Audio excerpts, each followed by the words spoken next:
மாதத்தின் நம்மை அவருடைய சமூகத்திலே அவரை ஆராதிப்பதற்காக நம்மை அழைத்து வந்திருக்கிறார். கடந்த மார்ச் மாதம் முழுவதும் நம் ஒவ்வொருவரையும் கண்ணின் மணி போல பாதுகாத்து எல்லா தீமைக்கும் பொல்லாப்புக்கும் ஆபத்துக்கும் சத்துருடைய கைகளுக்கும் வியாதிகளுக்கும் நீங்களாக்கி ஜீவனோடு சுகத்தோடு பலத்தோடு பாதுகாத்து இந்த மார்ச் 1ஆம் தேதி தேவனுடைய சமூகத்திலே அவருடைய ஆலயத்திலே அவரை ஆராதிக்கும்படி நம்மை அழைத்து வந்திருக்கிறார். அவருக்கே எல்லா துதியும் கனமும் மகிமையும் உண்டாவதாக. அல்லேலூயா. கர்த்தருக்கு ஸ்தோத்திரம்.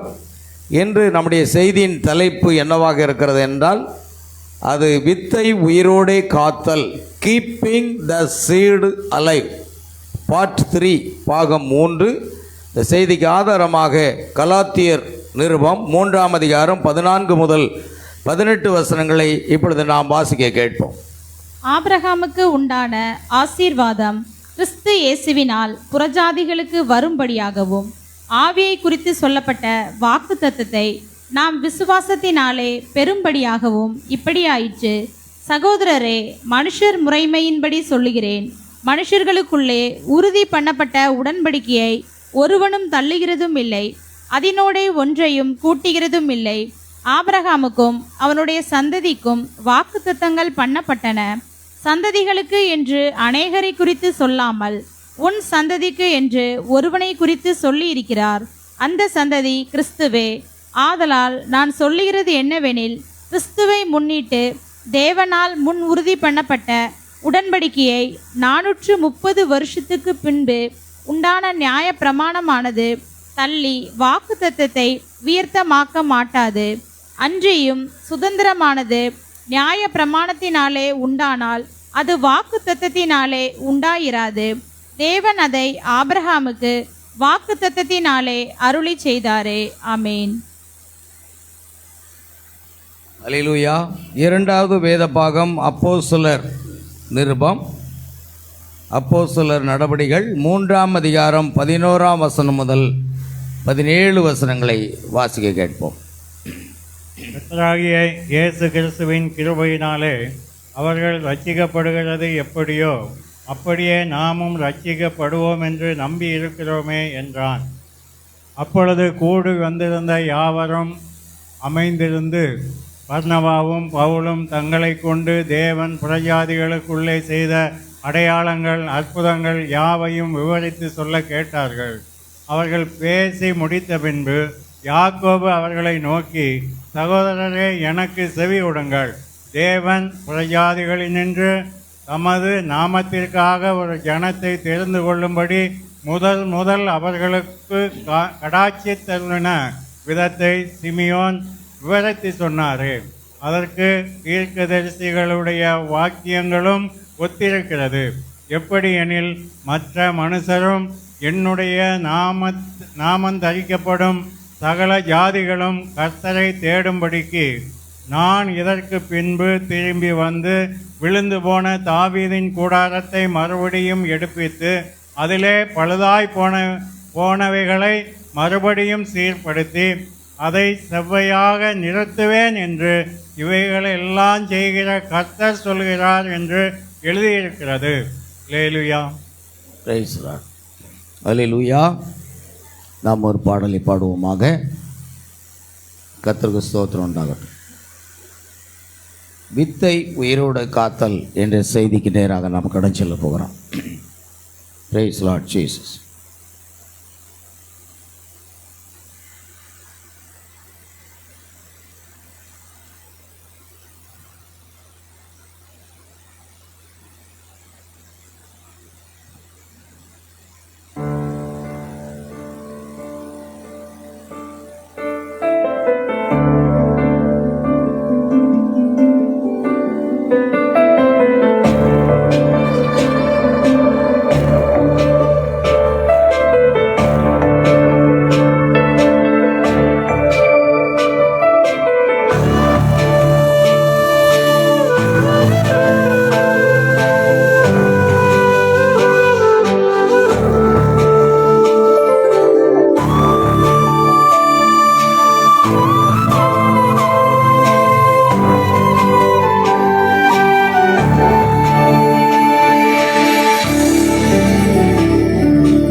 நிற்கும் தயவு,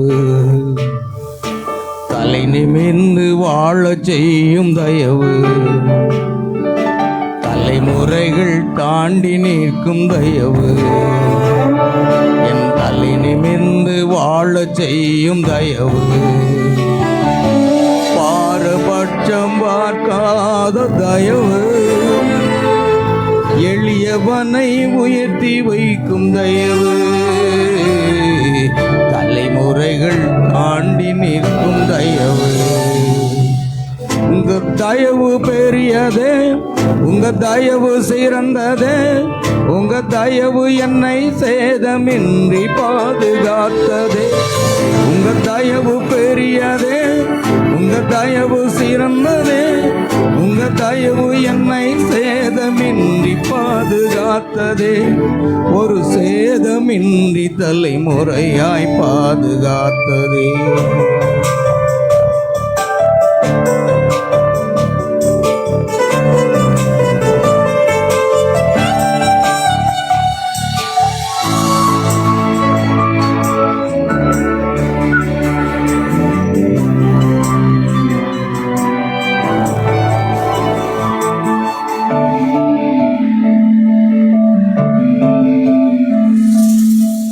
குறிப்பார்த்து எரியப்பட்ட சவுலின் அம்புகள் திசை மாறி போக செய்த தயவு பெரியதே. குறிப்பார்த்து எரியப்பட்ட சவுலின் அம்புகள் திசை மாறி போக செய்த தயவு பெரியதே.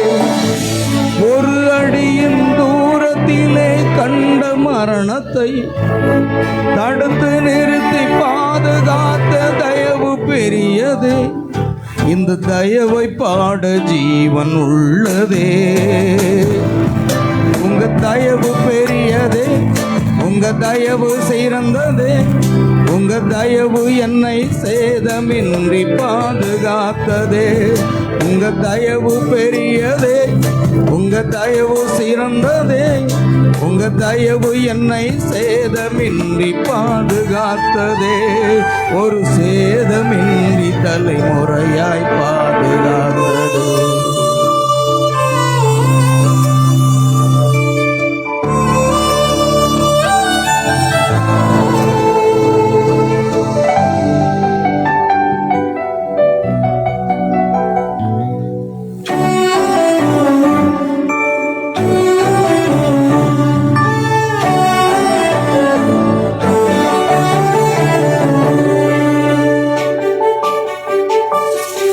சுற்றி நின்ற ஜலங்கள் எல்லாம் அமிழ்ந்து போனதே.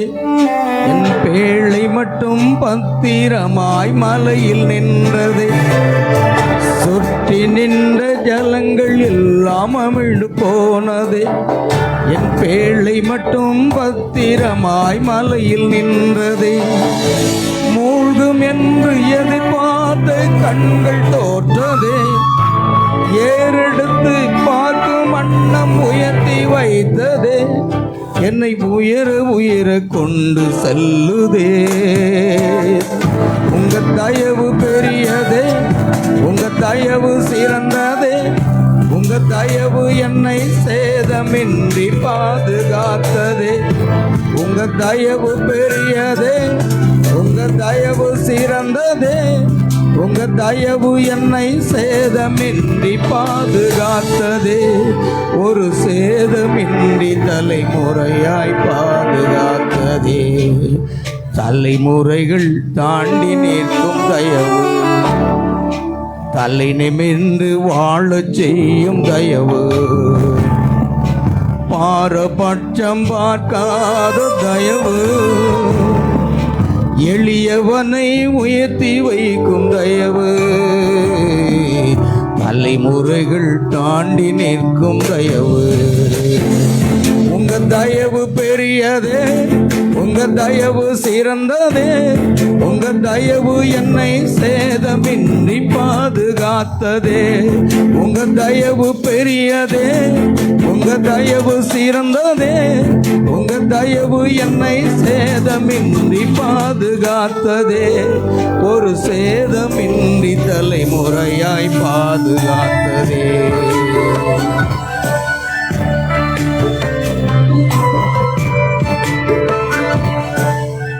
ஜெபத்துக்காக தலைவணங்கும் அன்பின் பரலோக பிதாவே, உங்க நன்றியோடு உம்மை துதிக்கிறோம் கர்த்தாவே.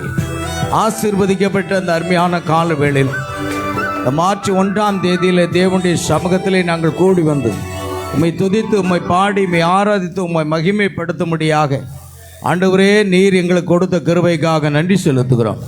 கர்த்தராகிய இயேசு கிறிஸ்துவின் நாமத்திலே பாடின பாடல்களை ஆராதனை வேளையை நீர் ஆசீர்வதித்து கொடுத்ததுக்காக நன்றி செலுத்துகிறோம்.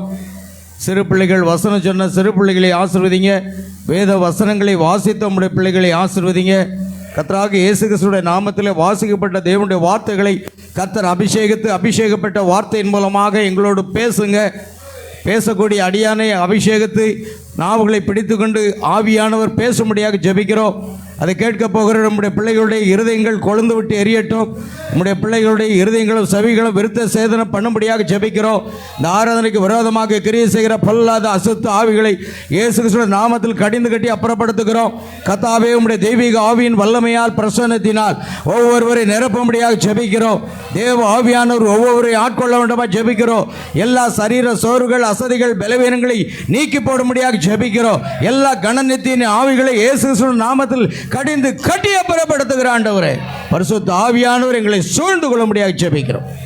சகல துதிகதை மகிமை யாவற்றையும் உமக்கு செலுத்துகிறோம். கர்த்தருக்கென்று உம்முடைய பிள்ளைகள் கொடுத்த காணிக்கைகள், தசம்பாங்கள் எல்லாவற்றையும் வானத்தின் பலகணிகளை திறந்து இடங்கொள்ளாமற் போக மட்டும் உம்முடைய ஆசீர்வாதங்களை கட்டளையிடுகிறாங்க.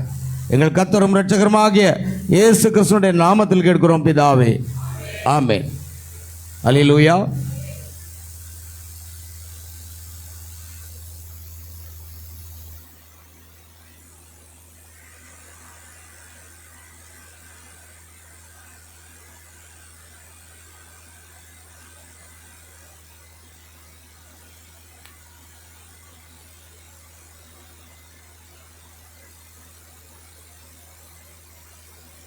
அல்லேலூயா. கர்த்தருக்கு ஸ்தோத்திரம் உண்டாகட்டும். தேவனுடைய வார்த்தைக்காக நாம் கடன் செல்வோமாக.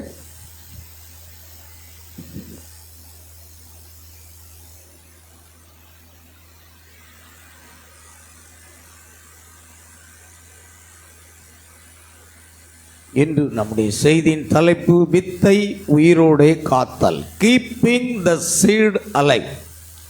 பாகம் 3, 3வது பாகத்தை நாம் தியானிக்க போகிறோம். இந்த பாகத்திலிருந்து, இந்த செய்தியிலிருந்து நாம் அறிந்து கொள்ளக்கூடிய காரியம் என்னவென்றால், தேவன் நம்மை உயிரோடு காக்க வேண்டுமென்றால் உலக தோற்றத்துக்கு முன்பாக நாம் அவருக்குள் இருக்க வேண்டும். நாம் அவருக்குள்ளாக இருந்தால் நிச்சயம் நம்மை அவர் காத்து கொள்ளுகிறவர். அல்லேலூயா. சரி, நாம் பார்க்கலாம் பிரியமானவர்களே. அதற்கு ஆதாரமாக நாம் வேத வசனங்களை வாசித்தோம்.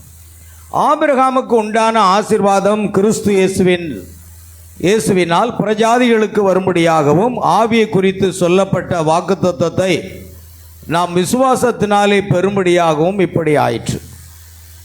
சகோதரரே, மனுஷர் முரண்படி சொல்லுகிறேன். மனுஷருக்குள்ளே உறுதிப்படுத்தப்பட்ட அந்த உடன்படிக்கை ஆபிரகாமுக்கும் அவனுடைய சந்ததிக்கு வாக்குத்தத்தங்கள் பண்ணப்பட்டன. சந்ததிகளுக்கு என்று சொல்லாமல், அநேகரை குறித்து சொல்லாமல், உன் சந்ததிக்கு என்று ஒருவனை குறித்து சொல்லியிருக்கிறார். அந்த சந்ததி கிறிஸ்துவே. ஆபிரகாமுக்கு தேவன் என்னென்ன ஆசீர்வாதங்களை கொடுத்தாரோ அந்த ஆசீர்வாதங்கள் புறஜாதிகளாக நமக்கு நிச்சயம் வந்தாக வேண்டும். வர வேண்டும் என்றல்ல, அது ஏற்கனவே வந்திருக்கிறது. ஆமென். அந்த ஆசீர்வாதங்கள் கலாத்தியர் 3:14 படி ஆபிரகாமுக்கு எல்லா ஆசீர்வாதங்களும், ஆதியாகமம் 24ஆம் அதிகாரம் 1ஆம் வசனத்திலே தேவன் ஆபிரகாமை எப்படி ஆசீர்வதித்தார் என்று எழுதப்பட்டிருக்கிறது என்றால், அங்கு தேவன் ஆபிரகாமை சகல விதத்திலையும் என்ன செய்தாராம்?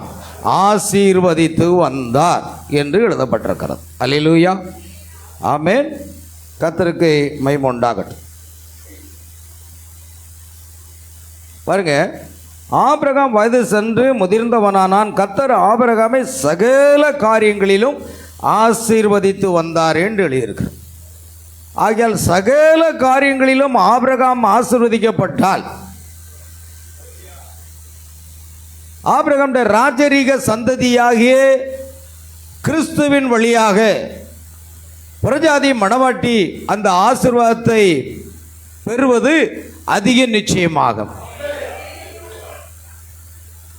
அல்லேலூயா. ஆபிரகாம் மாம்சத்துக்குரிய சந்ததி, நாமோ ஆவிக்குரிய கிறிஸ்துவின் சந்ததி. கர்த்தர் ஆபிரகாமுக்கு எப்படிப்பட்ட ஆசீர்வாதங்களை கட்டளையிடுகிறாரோ அப்படிப்பட்ட ஆசீர்வாதங்களை தேவன் நமக்கும் கட்டளையிடுகிறார். அல்லேலூயா, ஆண்டவருக்கு மகிமை உண்டாகட்டும். சரி, நம்ம செய்திக்கு போகலாம். முதலாவதாக பிசாசின் வல்லமை என்ற செய்தியிலிருந்து ஒரு சில பாகங்களை நாம் பார்க்க போகிறோம். முதலாவது காரியம் என்னவெனில், பார்வோன் மூலம் செய்யப்பட்ட உபத்திரவமாய் இருக்கிறது. அவர்கள் எபிரேயர்களாய் பிறந்த எல்லா பிள்ளைகளையும், ஆண் பிள்ளைகளையும் நதியில் எரிந்து மூழ்கடித்து கொண்டனர். அதை குறித்து சிந்தித்து பாருங்கள். அதே பல்லி கண்களை உடைய பிசாசுக்கு பல்லி கண்கள் இருக்கிறதா என்று எனக்கு தெரியல. உங்களுக்கு பல்லியினுடைய கண்களை எப்போதாவது நீங்கள் பார்த்துருக்கீங்களா? அப்படித்தான் பிசாசினுடைய கண்கள் இருக்குன்னு தீர்க்கதரிசி சொல்கிறார். ஒருவேளை அவர் பார்த்துருக்கலாம். நீங்கள் பார்க்கலன்னா பல்லிய கண்களை பார்த்துக்கொள்ளுங்க. அதுதான் பிசாசு. அதற்கு முன்பே ஆதியில் எவ்வாறு நடந்தது? ஆபேலை கவனிங்கள். அந்த நீதியான சந்ததியாகிய ஆபேலின் வழியாக அந்த மீட்பர் வரப்போகிறார் என்பதை சாத்தான் கண்டவுடனே தேவன் உபயோகிக்க போகிற தேர்ந்தெடுக்கப்பட்ட அந்த கருவியை, அதே காரியத்தை அவன் அழித்து போட தீவிரமாய் கிரியை செய்ய போனான். ஆபேல் தேவனுடைய சந்ததி. ஆபேல் யாருங்க? தேவனுடைய சந்ததி. ஆதாம் தேவனுடைய குமாரன். லூக்கா 3:38 அப்படி சொல்கிறார். அல்லேலூயா. சரி, அது ஒரு வித்தாக இருக்கிறது. அதை அழிப்பதற்காக பிசாசு களத்தில் இறங்குகிறான். யோசேப்பின் காலத்தில் அதை கவனிங்கள். தேவன் யோசேப்பின் வழியாக தேவகுமாரனாகிய இயேசு கிறிஸ்துவை வெளிப்படுத்தி கொண்டிருந்த போது சாத்தான் எவ்வாறு வருகிறான் என்பதை கவனிங்கள். அங்கே ஏறக்குறைய ஆதியாகமம் 27ஆம் அதிகாரத்தில் சாத்தான் எப்படியாக யோசேப்பை அழித்து போட வருகிறான் என்பதை பாருங்கள். அல்லேலூயா, கர்த்தருக்கு ஸ்தோத்திரம் உண்டாகட்டும். அதை செய்ய அவன் வருகிறான். தேவன் உபயோகப்படுத்த போகிறதா இருந்த அதே கருவியை அழித்து போட அவன் வருகிறான். நன்றாக ஞாபகம். நீங்கள் இயேசு கிறிஸ்துக்கு உபயோகம் இல்லாத கருவியாக இருந்தால் உங்கள் மீது சாத்தானுக்கு கண்ணு கிடையாது. அவன் யார் மேல் தன் கண்களை வைக்கிறான்? அவன் யோபுவின் மேல் தன் கண்களை வைத்தான். என் தாசனாகிய யோபின் மேல் நீ கவனம் வைத்தாயோ? உத்தமனாக, சன்மார்க்கனாக, நீதிமானாக, பொல்லாப்புக்கு பயப்படுகிறவனாக, பொல்லாவுக்கு விலகிறவனாக, தேவனுக்கு பயப்படுகிற அவன் மீது தான் சாத்தான் கண் வைக்கிறான். அவன் உத்தமனாக இருந்தான், விசுவாசத்தில் உறுதியாக இருந்தான். அல்லேலூயா. சாத்தான் அவன் மீது தன் கவனத்தை வைக்கிறதை நாம் பார்க்கிறோம்.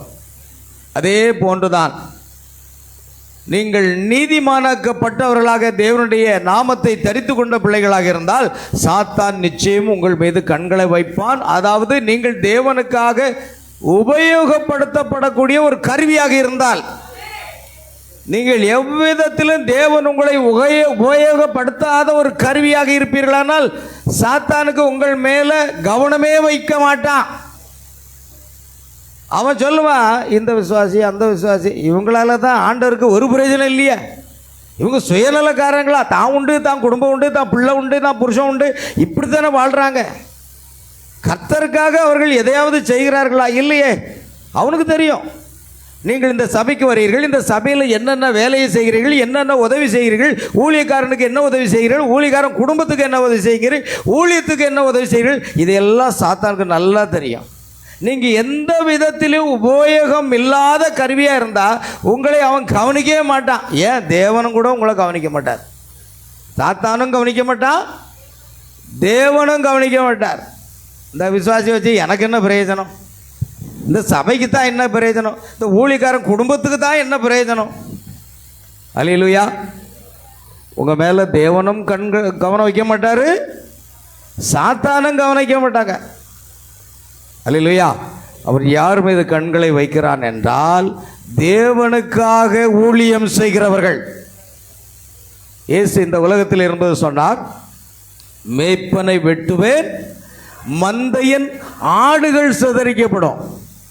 ஏன், மேய்ப்பன் இல்லைன்னா சபை இருக்காது.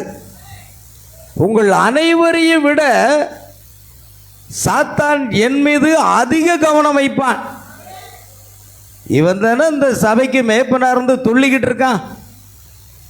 இவனை ஏதாவது பண்ணிட்டோம்னா சபையே என்ன செய்யும், கலைந்து போய்விடும். அதனால் மேய்ப்பனை தான் முதல்ல வெட்டுவானான். நீங்கள் என்னமோ எனக்கு சோதனை வந்துட்டு, நீங்கள் அப்படி வந்துட்டு இப்படி வந்துட்டீங்க, எனக்கு வராத சோதனை உங்களுக்கு வராது, போங்க. இயேசு கிறிஸ்துக்கு வராத சோதனை வேறு யாருக்கும் வர முடியாது. முதல்ல மேய்ப்பனுக்கு தான் சோதனை, எல்லாம் வரும். இவன் ஓடி ஆடி வெளிஞ்சிறான், இவன் காலை ஓடிச்சிட்டா. ஆமே. சாத்தான் மேய்ப்பன் மீது தான் கண்களை வைப்பான், கவனம் வைப்பான். ஏன்னா உபயோகப்படுத்தப்படுகிற ஒரு கருவி. ஒருவேளை நீங்கள் தேவனுக்காக அவருடைய ஊழியத்தில் இல்லை சபையினுடைய காரியங்களில் எதிலையாவது உபயோகப்படுத்தக்கூடிய ஒரு கருவியாக இருப்பீர்களானால் சாத்தான் உங்கள் மீதும் கவனம் வைப்பான்.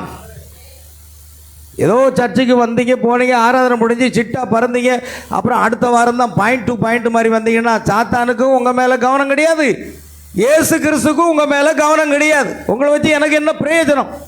சில பெற்றோர்கள் சொல்லுவாங்க, என்னடா நீ செத்து தொலையடா, ஒன்றை வச்சு எங்களுக்கு என்னடா பிரயோஜனம், ஒன்றை பெற்றுக்கிறதுக்கு பதில் ஒரு கல்லை பெற்றிருக்கலாமே, ஒரு அம்மி குழவியை பெற்றிருக்கலாமே. இப்படி புலம்புற பெற்றோர்கள் உண்டு.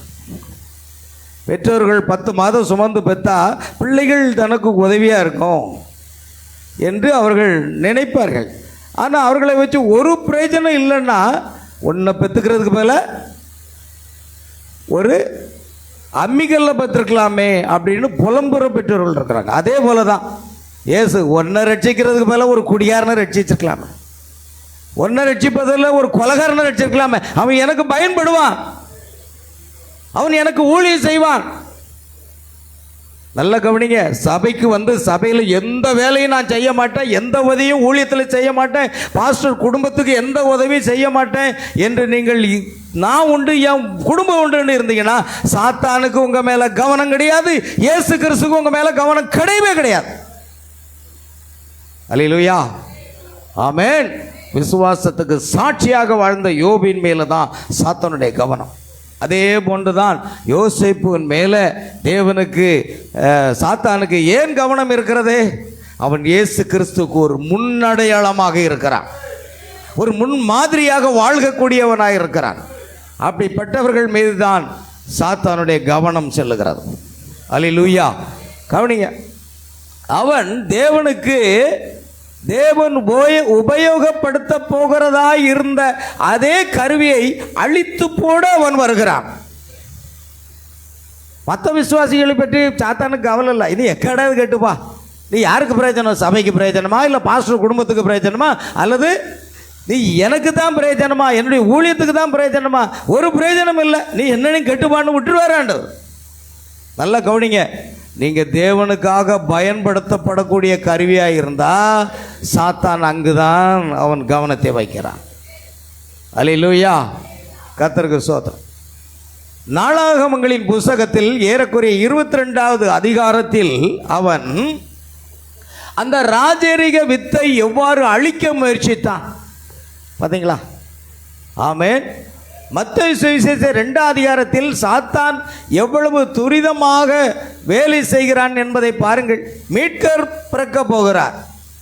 ஏறத்தாழ சரியான நேரமாக அது இருந்ததை அவன் அறிந்தபோது அவன் அரசியல் தலைவர்களுக்குள் சென்று ஒரு உபத்திரவத்தை கொண்டு வந்து கர்த்தராகிய இயேசுவை கொல்லும்படியாக 2 வயதுக்குட்பட்ட எல்லா சிறு பிள்ளைகளையும் அழித்து போட்டான்.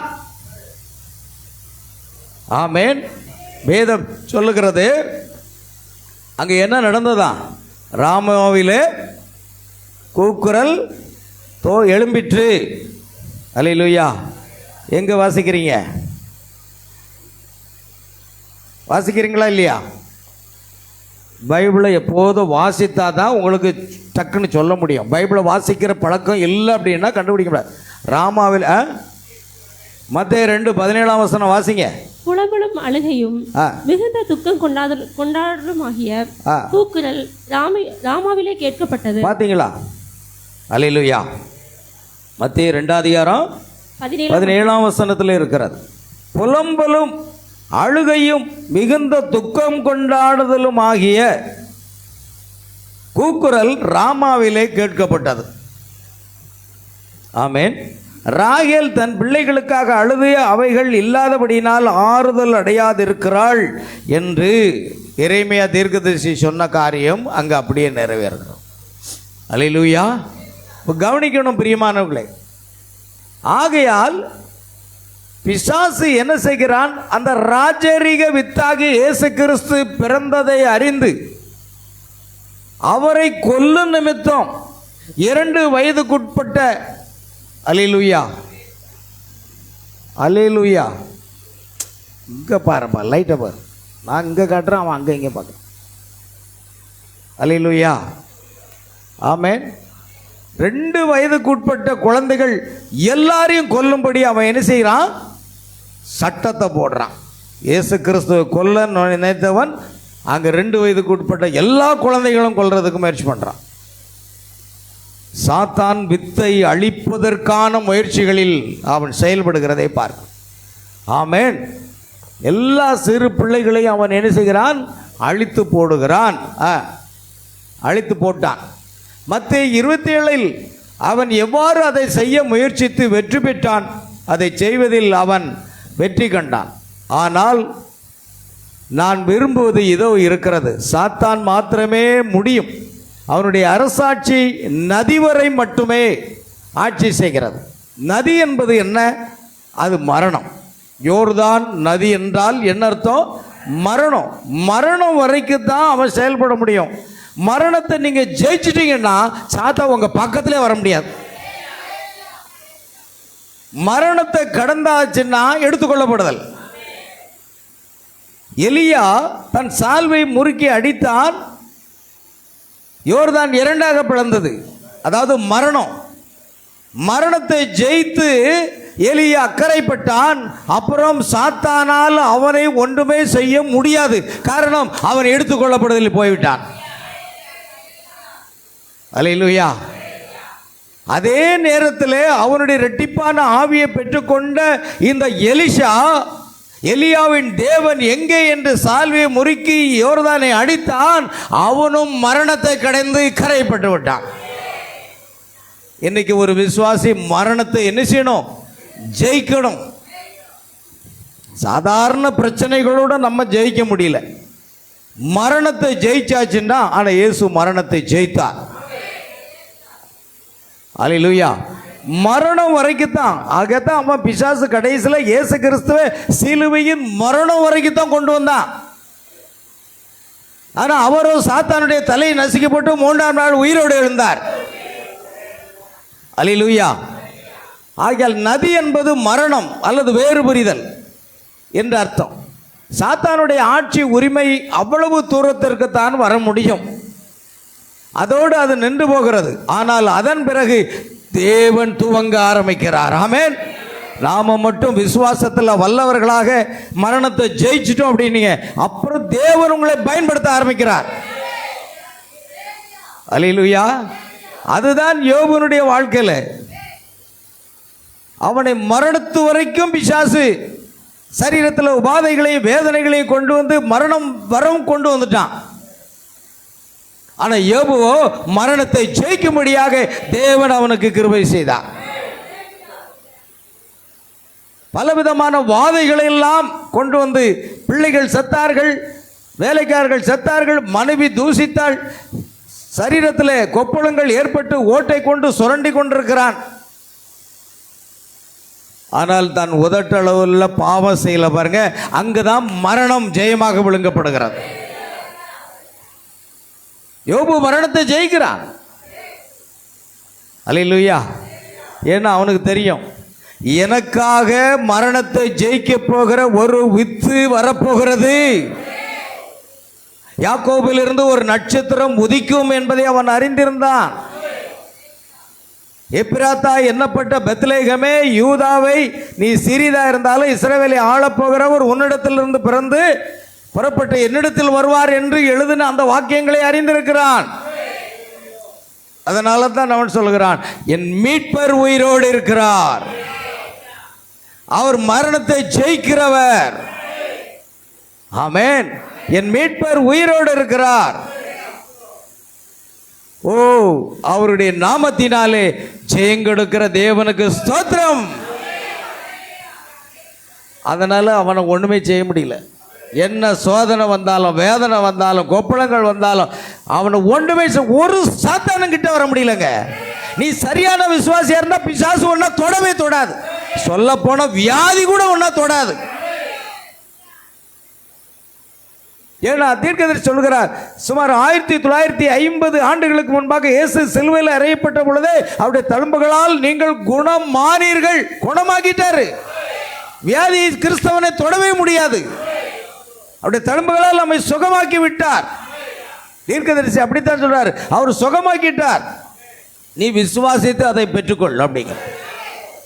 உனக்கு விசுவாசம் இருந்தா அதை பெற்றுக்கொள். உனக்கு விசுவாசம் இல்லைன்னா எந்த கிரியை செய்ய நடக்காது. ஆனால் அவர் சுகமாக்க போகிறார் அல்ல, சுகமாக்கி விட்டார். அல்லேலூயா. அதை கவனிக்க வேண்டும். ஆகையால் சாத்தான் அது வரைக்கும் தான் வருகிறான். நீங்க யோபுவை போன்று அந்த மரணத்தை ஜெயிக்கக்கூடிய இடத்துக்கு வந்துட்டீங்கன்னா பின்பு தேவன் துவங்க ஆரம்பிக்கிறார். தேவன் சுழல் காற்றில் யோபுவினிடத்தில் இறங்கி வருகிறான். சாத்தானே அப்பலமோ, இனி என்னுடைய பங்கு, நான் வேலை செய்ய போகிறேன். அவர் யோபுவோடு பேசினார். அவருடைய நண்பர்களை மன்னிப்பு கேட்க வைத்தார். அவருடைய முன்னிலைமை பார்க்கலாம், பின்னிலைமை ரெண்டு தடையாக அவர் ஆசீர்வதித்தார். அல்லேலூயா. கவனிங்க, ஒவ்வொரு நபரும் ஒவ்வொரு விசுவாசிகளும் கல்லறை அண்டை நின்று கொண்டு தங்கள் பிள்ளைகளுக்காகவும் தங்கள் அன்பார்ந்தவர்களுக்காகவும் அழுது கதறி கொண்டிருக்கும் நேரத்தில் விசுவாசமானது சரியாக அதன் மத்தியில் உறுதியாக நிற்க முடிந்து, அதோ அங்கே மரணத்திலிருந்து ஒரு உயிர்த்தெழுந்த ஒரு தேவனிடமாக அந்த நிழல்களுக்கு அப்பால் நோக்கி பார்க்க முடியும் என்பதை அறிந்து கொள்வது என்பது, ஆமென், இன்றிரவு, அதாவது இன்று பகலில் என்ன ஒரு அருமையான நம்பிக்கை. நாம் எல்லாரும் எங்கே வரணும்? கல்லறை இடத்துல வரணும். உங்களுக்கு உடல்நல சரியில்லைன்னா, வேதனையாக இருக்குன்னா, ஒரு நிமிஷம் கல்லறைக்கு பக்கத்தில் வாங்க. அவருடைய முதுகில் எத்தனை கசையடிகள், அவருடைய முள்முடி சூட்டப்பட்டு கோலால் அடிக்கும்போது எவ்வளோ வேதனை இருக்கும். சிலுவையில் அவர் கைகளில் ஆணிகள் அறையும் போதும் கால்களில் ஆணியம் எவ்வளோ வேதனை இருக்கும். உங்களை கொஞ்சம் மறந்துட்டு கல்வாரி அண்டைக்கு வாருங்க. கல்வாரி அண்டை வந்து உங்களுக்காக, உங்கள் பிள்ளைகளுக்காக, உங்கள் குடும்பத்துக்காக, உங்கள் அன்பானவர்களுக்காக கண்ணீர் விட்டு என்ன செய்யுங்க? ஜெபிங்க. அப்படி நீங்கள் சரண்டர் அடையும் போது அது தேவன் அங்கு கிரியை செய்ய துவங்குகிறார். ஆமென். அப்பொழுதுதான் தேவன் வருகிறார். நீ சுயநலத்துக்காக வாழ்ந்து கொண்டிருப்பாயானால் தேவன் உன்னிடத்தில் கிரியை செய்யவே முடியாது. தேவனுக்காக நான் எதையாவது செய்ய வேண்டும் என்ற வாஞ்சை உனக்கு உள்ள இல்லை அப்படின்னா உனக்குள் பரிசுத்த ஆவியே இல்லை. பரிசுத்த ஆவியானவர் என்னை நெருக்கி ஏவுகிறார் என்று பவுல் எழுதுகிறார். நான் அவருக்காக எதையாவது செய்ய வேண்டும் என்று என்னை நெருக்கி ஏவுகிறார். தீர்க்கதரிசி பிரணாம் சொல்கிறார், பரிசுத்த ஆவியானவர் இரவு என்னை தூங்க விடுவதே இல்லை. நீ பரிசுத்த ஆவியை பெற்றிருப்பாய், ஆனால் இரவு நிம்மதியாக தூங்க முடியாது. யாரோ உங்களை தட்டி எழுப்புற மாதிரி இருக்கும். அல்லேலூயா. நீங்க புரிஞ்சுக்கிடலாம், அது தேவனாக இருக்க வேண்டும், அது இயேசு தான். எதுக்காக எழுப்புகிறார்? உங்களை ஜெபிப்பதற்காக. அல்லேலூயா. பரிசுத்த ஆவியானவர் நமக்குள் இருப்பார், ஆனால் நீங்கள் 8 மணி நேரம் 9 மணி நேரம் தூங்கவே முடியாது. அவ்வப்போது அவர் எழுப்புவார். பரிசுத்த ஆவியானவர் என்ன தூங்க விடுவதே இல்லை. தீர்க்கதரிசி சொல்றார், இரவு நேரம் என்னுடைய தூக்கம் மிக மிக குறைவு. அதுதான் தேவன் அவரை உலகம் முழுவதும் வல்லமையாக பயன்படுத்த முடிந்தது. உலகம் முழுவதும் 7 முறை கொண்டு சென்று தேவன் அவரை பயன்படுத்துகிற காரணம் என்ன? ஒவ்வொரு நிமிஷமும் அவருக்காகவே அவர் வாழ்ந்தார். உங்க வாழ்க்கை எப்படி? நீங்க எப்படி வாழ்கிறீங்க? உங்களுக்காகவா, உங்க குடும்பத்துக்காக, உங்களுடைய பிள்ளைகளுக்காக, இதுக்கு மட்டும்தான் நீங்க வாழ்ந்துகிட்டு இருக்கீங்களா? இயேசுக்காக வாழ்ந்து பாருங்க, அப்பொழுதுதான் அவர் கிரியை செய்ய துவங்குகிறார். ஆமென். அடுத்ததாக உள்துறை. இப்பொழுது மிரியாமும் மோசேயும் இஸ்ரவேலர்களும் ஜெயித்த போது அவர்களது யாத்திரைக்கு தேவையான எல்லாவற்றையும் தருவதாக தேவன் வாக்களித்திருந்தார். பாலும் தேனும் ஓடுகிற கானான் தேசத்திற்கு உனக்கும் உனக்கு பின்வரும் சந்ததியும் நான் சுதந்திரமாக கொடுத்தேன் என்று ஆபிரகாமிடத்தில் வாக்கு பண்ணின தேவன் அந்த வாக்குத்தத்தத்தின் அடிப்படையிலே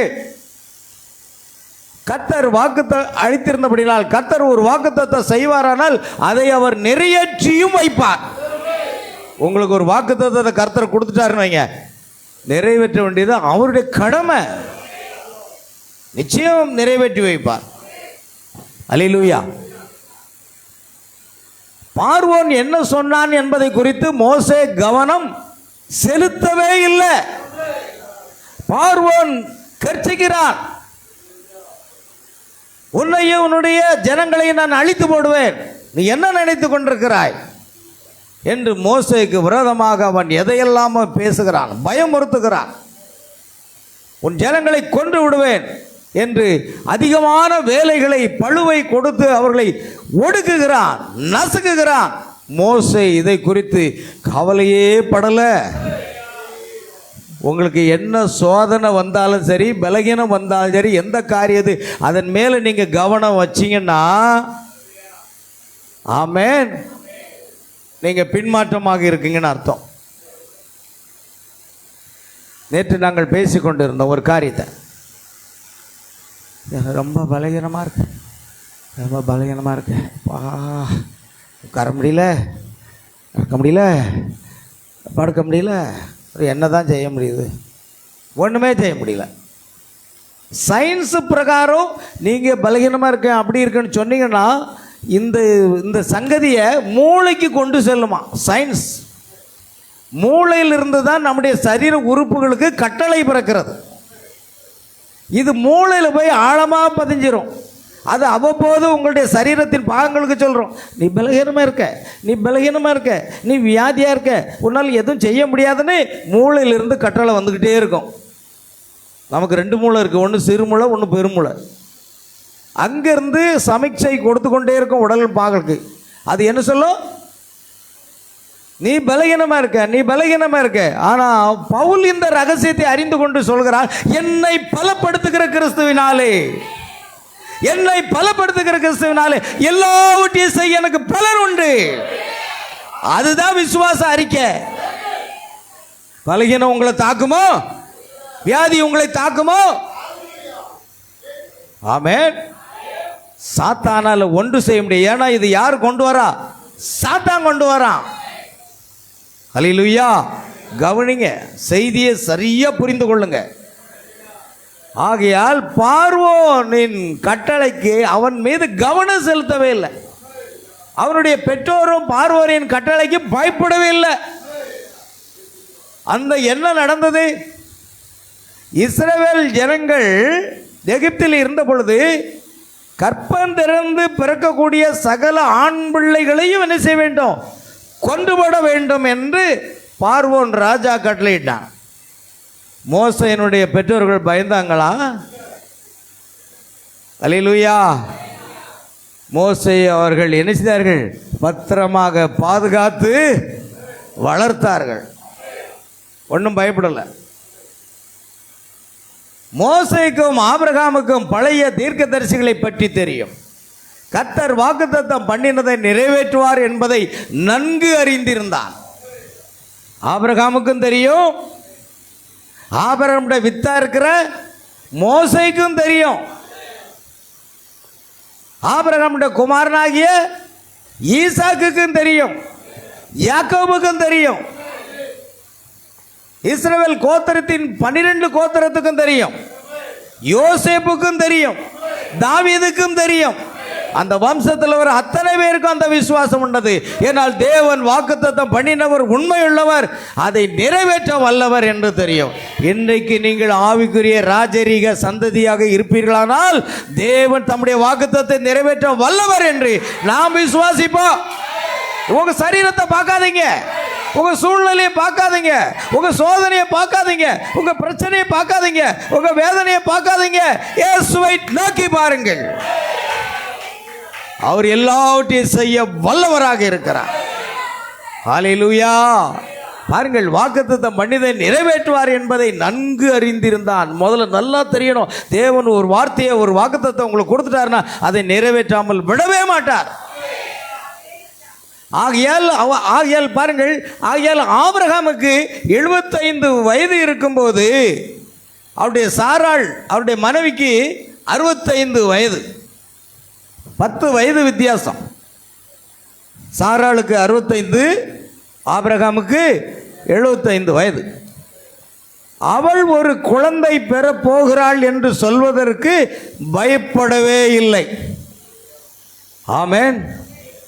தேவன் 75வது வயதில் ஆபிரகாமோடு இடைப்பட்ட பொழுது ஆபிரகாம் சொல்லுகிறான், கர்த்தாவே எனக்கு ஒரு குழந்தை இல்லை என்று சொன்னான். கர்த்தர் அவனை என்ன செய்தார்? வெளியே அழைத்து கொண்டு வந்து இந்த வானத்து நட்சத்திரங்களை எண்ணக்கூடுமானால் எண்ணிப்பார் என்று சொன்னார். அவ்வளவாக உன் சந்ததி இருக்கும் என்று சொன்னார்.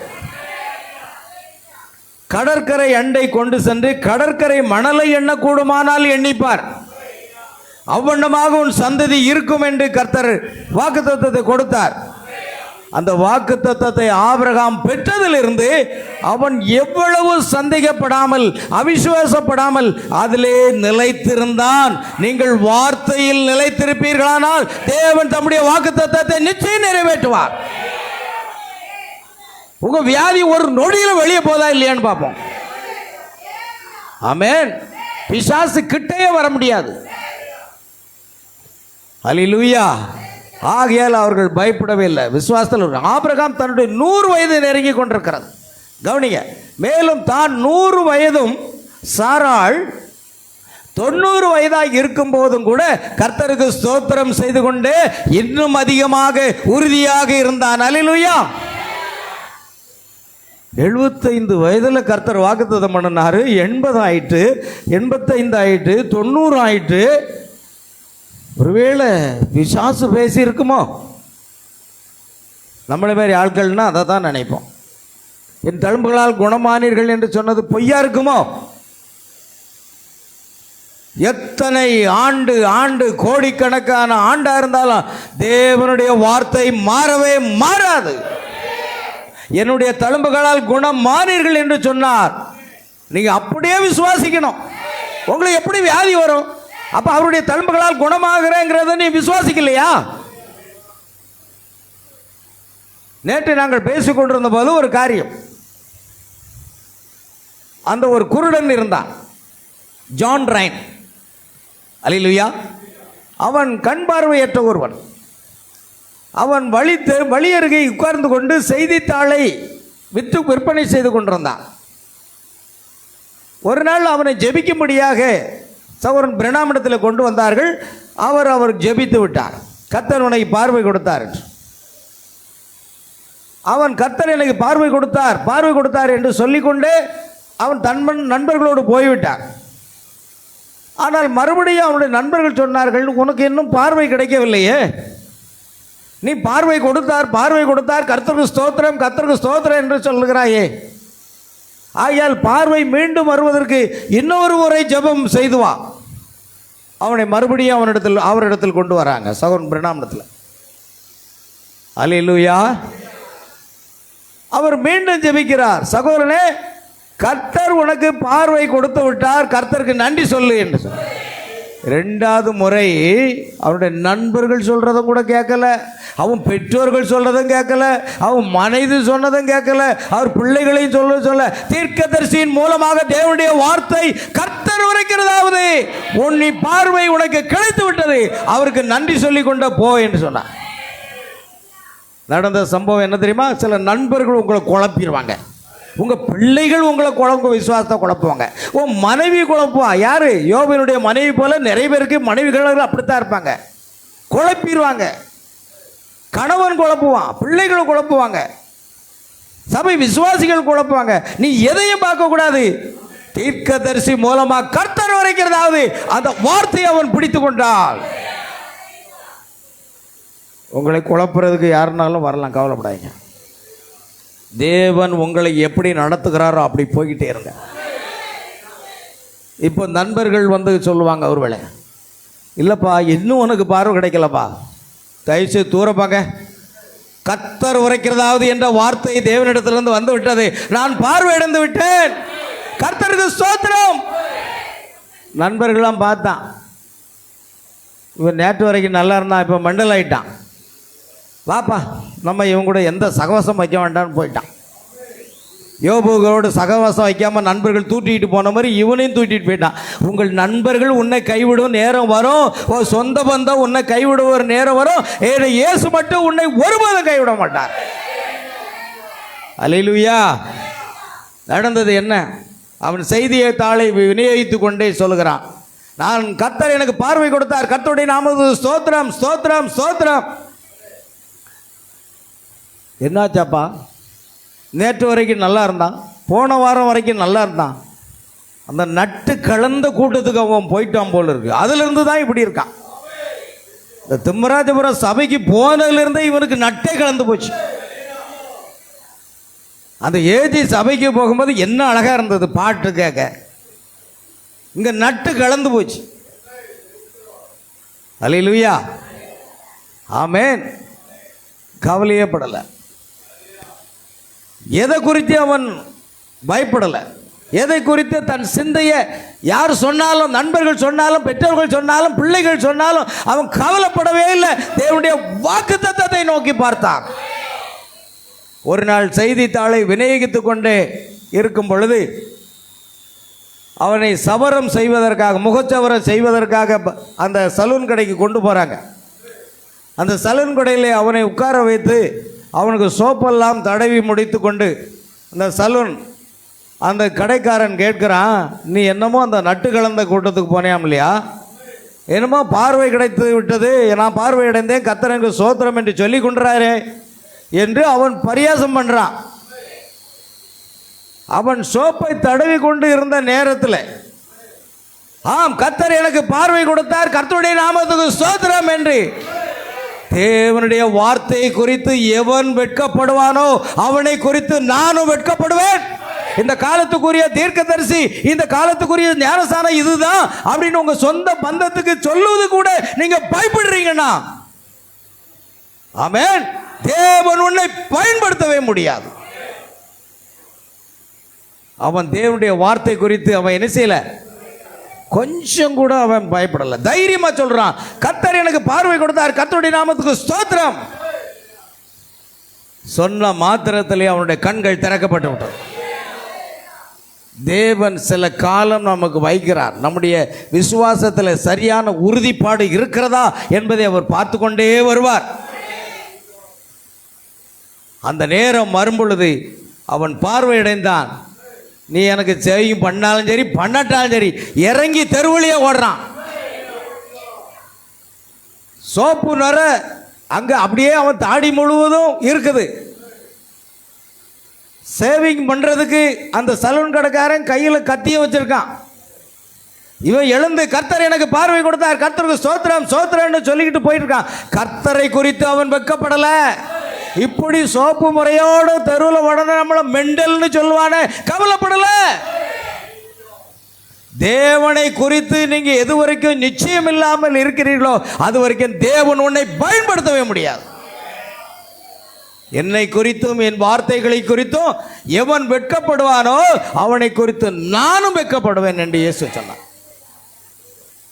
சலூன் கடைக்காரன் பார்த்தான், இவன் கத்தியோடு அவனை விரட்டுறான். நில்லு நில்லு நில்லு என்று விரட்டுகிறான்.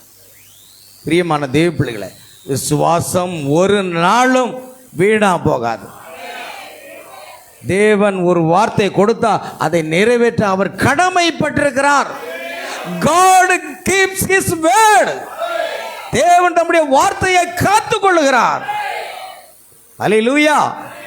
கவனிய. ஆகையால் 90 வயதாகும் இருக்கும் போதும் கர்த்தருக்கு ஸ்தோத்திரம் செய்து கொண்டே இன்னும் அதிக உறுதியாக இருந்தார்.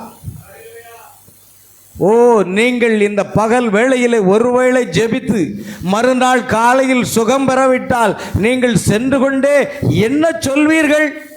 நல்லது, நான் சொல்லவில்லையா? அங்கு ஜெபம் செய்வதனால் ஒரு பிரயோஜனம் இல்லை. அந்தகாரத்தினால் தான் உங்களுக்கு எதுவுமே வாய்ப்பதில்லை. மட்டிக்கும். அல்லேலூயா. ஆனால் கர்த்தர் ஆபிரகாமுக்கு வாக்குத்தத்தம் கொடுத்த பின்பு அவனை பார்க்கிறார். சாராளுக்கு 65 வயதாகி பெண்களுக்குரிய வழிபாடுகள் எல்லாம் முடிந்து 15 வருடங்களாகியும் அவள் சிறு வயதாகி இருக்கும்போதே அவளுடன் வாழ்ந்து கொண்டிருந்தது போல கர்த்தர் அழைப்பதற்கு முன் இப்பொழுது 75 வயதுள்ளவனாகியும் அப்படியே இருந்தான். ஏன் அவன் சென்று குழந்தைக்கு தேவையான பொருட்கள் மற்றும் எல்லாவற்றையும் தயார் செய்தான். இதான் விசுவாசம். கிரியை இல்லாத விசுவாசம் செத்தது. தனக்கு ஒரு குமாரன் கொடுப்பதாக தேவன் வாக்களித்தபடினால் அவன் கடைகளுக்கு சென்று அந்த குழந்தைக்கு தேவையான ஷூ, சாக்ஸு, எல்லா தொப்பி, எல்லா ட்ரெஸ்ஸு எல்லாத்தையும் வாங்கி கொண்டு ரெடியாக வச்சிருக்கான். இது உங்களுக்கு பைத்தியக்காரனா தெரியும் இல்லையா? இவனோட பைத்தியக்காரனா இருக்கான். குழந்தையே பிறக்க வழி இல்லை. சரீரம் அவளுடைய சரீர வழிபாடு நின்று போயிட்டு இவருக்கு சரீரம் செத்து போச்சு. எப்படிப்பா குழம்பு இருக்கும்? டாக்டர் எல்லா டாக்டரும் பார்த்து சர்டிஃபிகேட் கொடுத்துட்டாரு. எல்லா டாக்டரும் குழந்தை பிறக்கக்கூடிய தகுதியே இல்லை என்று சர்டிஃபிகேட் எல்லாம் கொடுத்துட்டார். அப்படித்தான் டாக்டர் உங்களுக்கு சர்டிஃபிகேட் கொடுப்பாங்க. நீ சுகமாகுவதற்கு எந்த வழியுமே இல்லை, 6 மாதத்தில் நீ செத்து போவாய் என்று சொல்வார். ஆனால் தேவனுடைய வாக்குத்தத்தத்தை நீ உயிர் வாழ்வாய் என்று சொல்வார். விசுவாசி விசுவாசத்தில் உறுதியாக இருக்கணும். டாக்டர் சொன்னான்னா யார் சொன்னா எனக்கு என்ன? என் பரம டாக்டர் இயேசு சொல்லியிருக்கிறார், என்னை விசுவாசிக்கிறவன் மரித்தாலும் பிழைப்பான், உயிரோடு இருந்து விசுவாசிக்கிறவன் என்றென்னைக்கு மறியாமல் இருப்பான் என்று. எனக்கு பரம வைத்தியர் சொல்கிறது தான் முக்கியம். வேறு எந்த எம்டி டாக்டரும் எனக்கு கவலை இல்லை. அல்லேலூயா. ஓ, அங்குதான் நாம் தவறு செய்கிறோம். அதை விட்டு வெளியே வாங்க. டாக்டர் ரிப்போர்ட்டை கிழிச்சு தூர போடுங்க.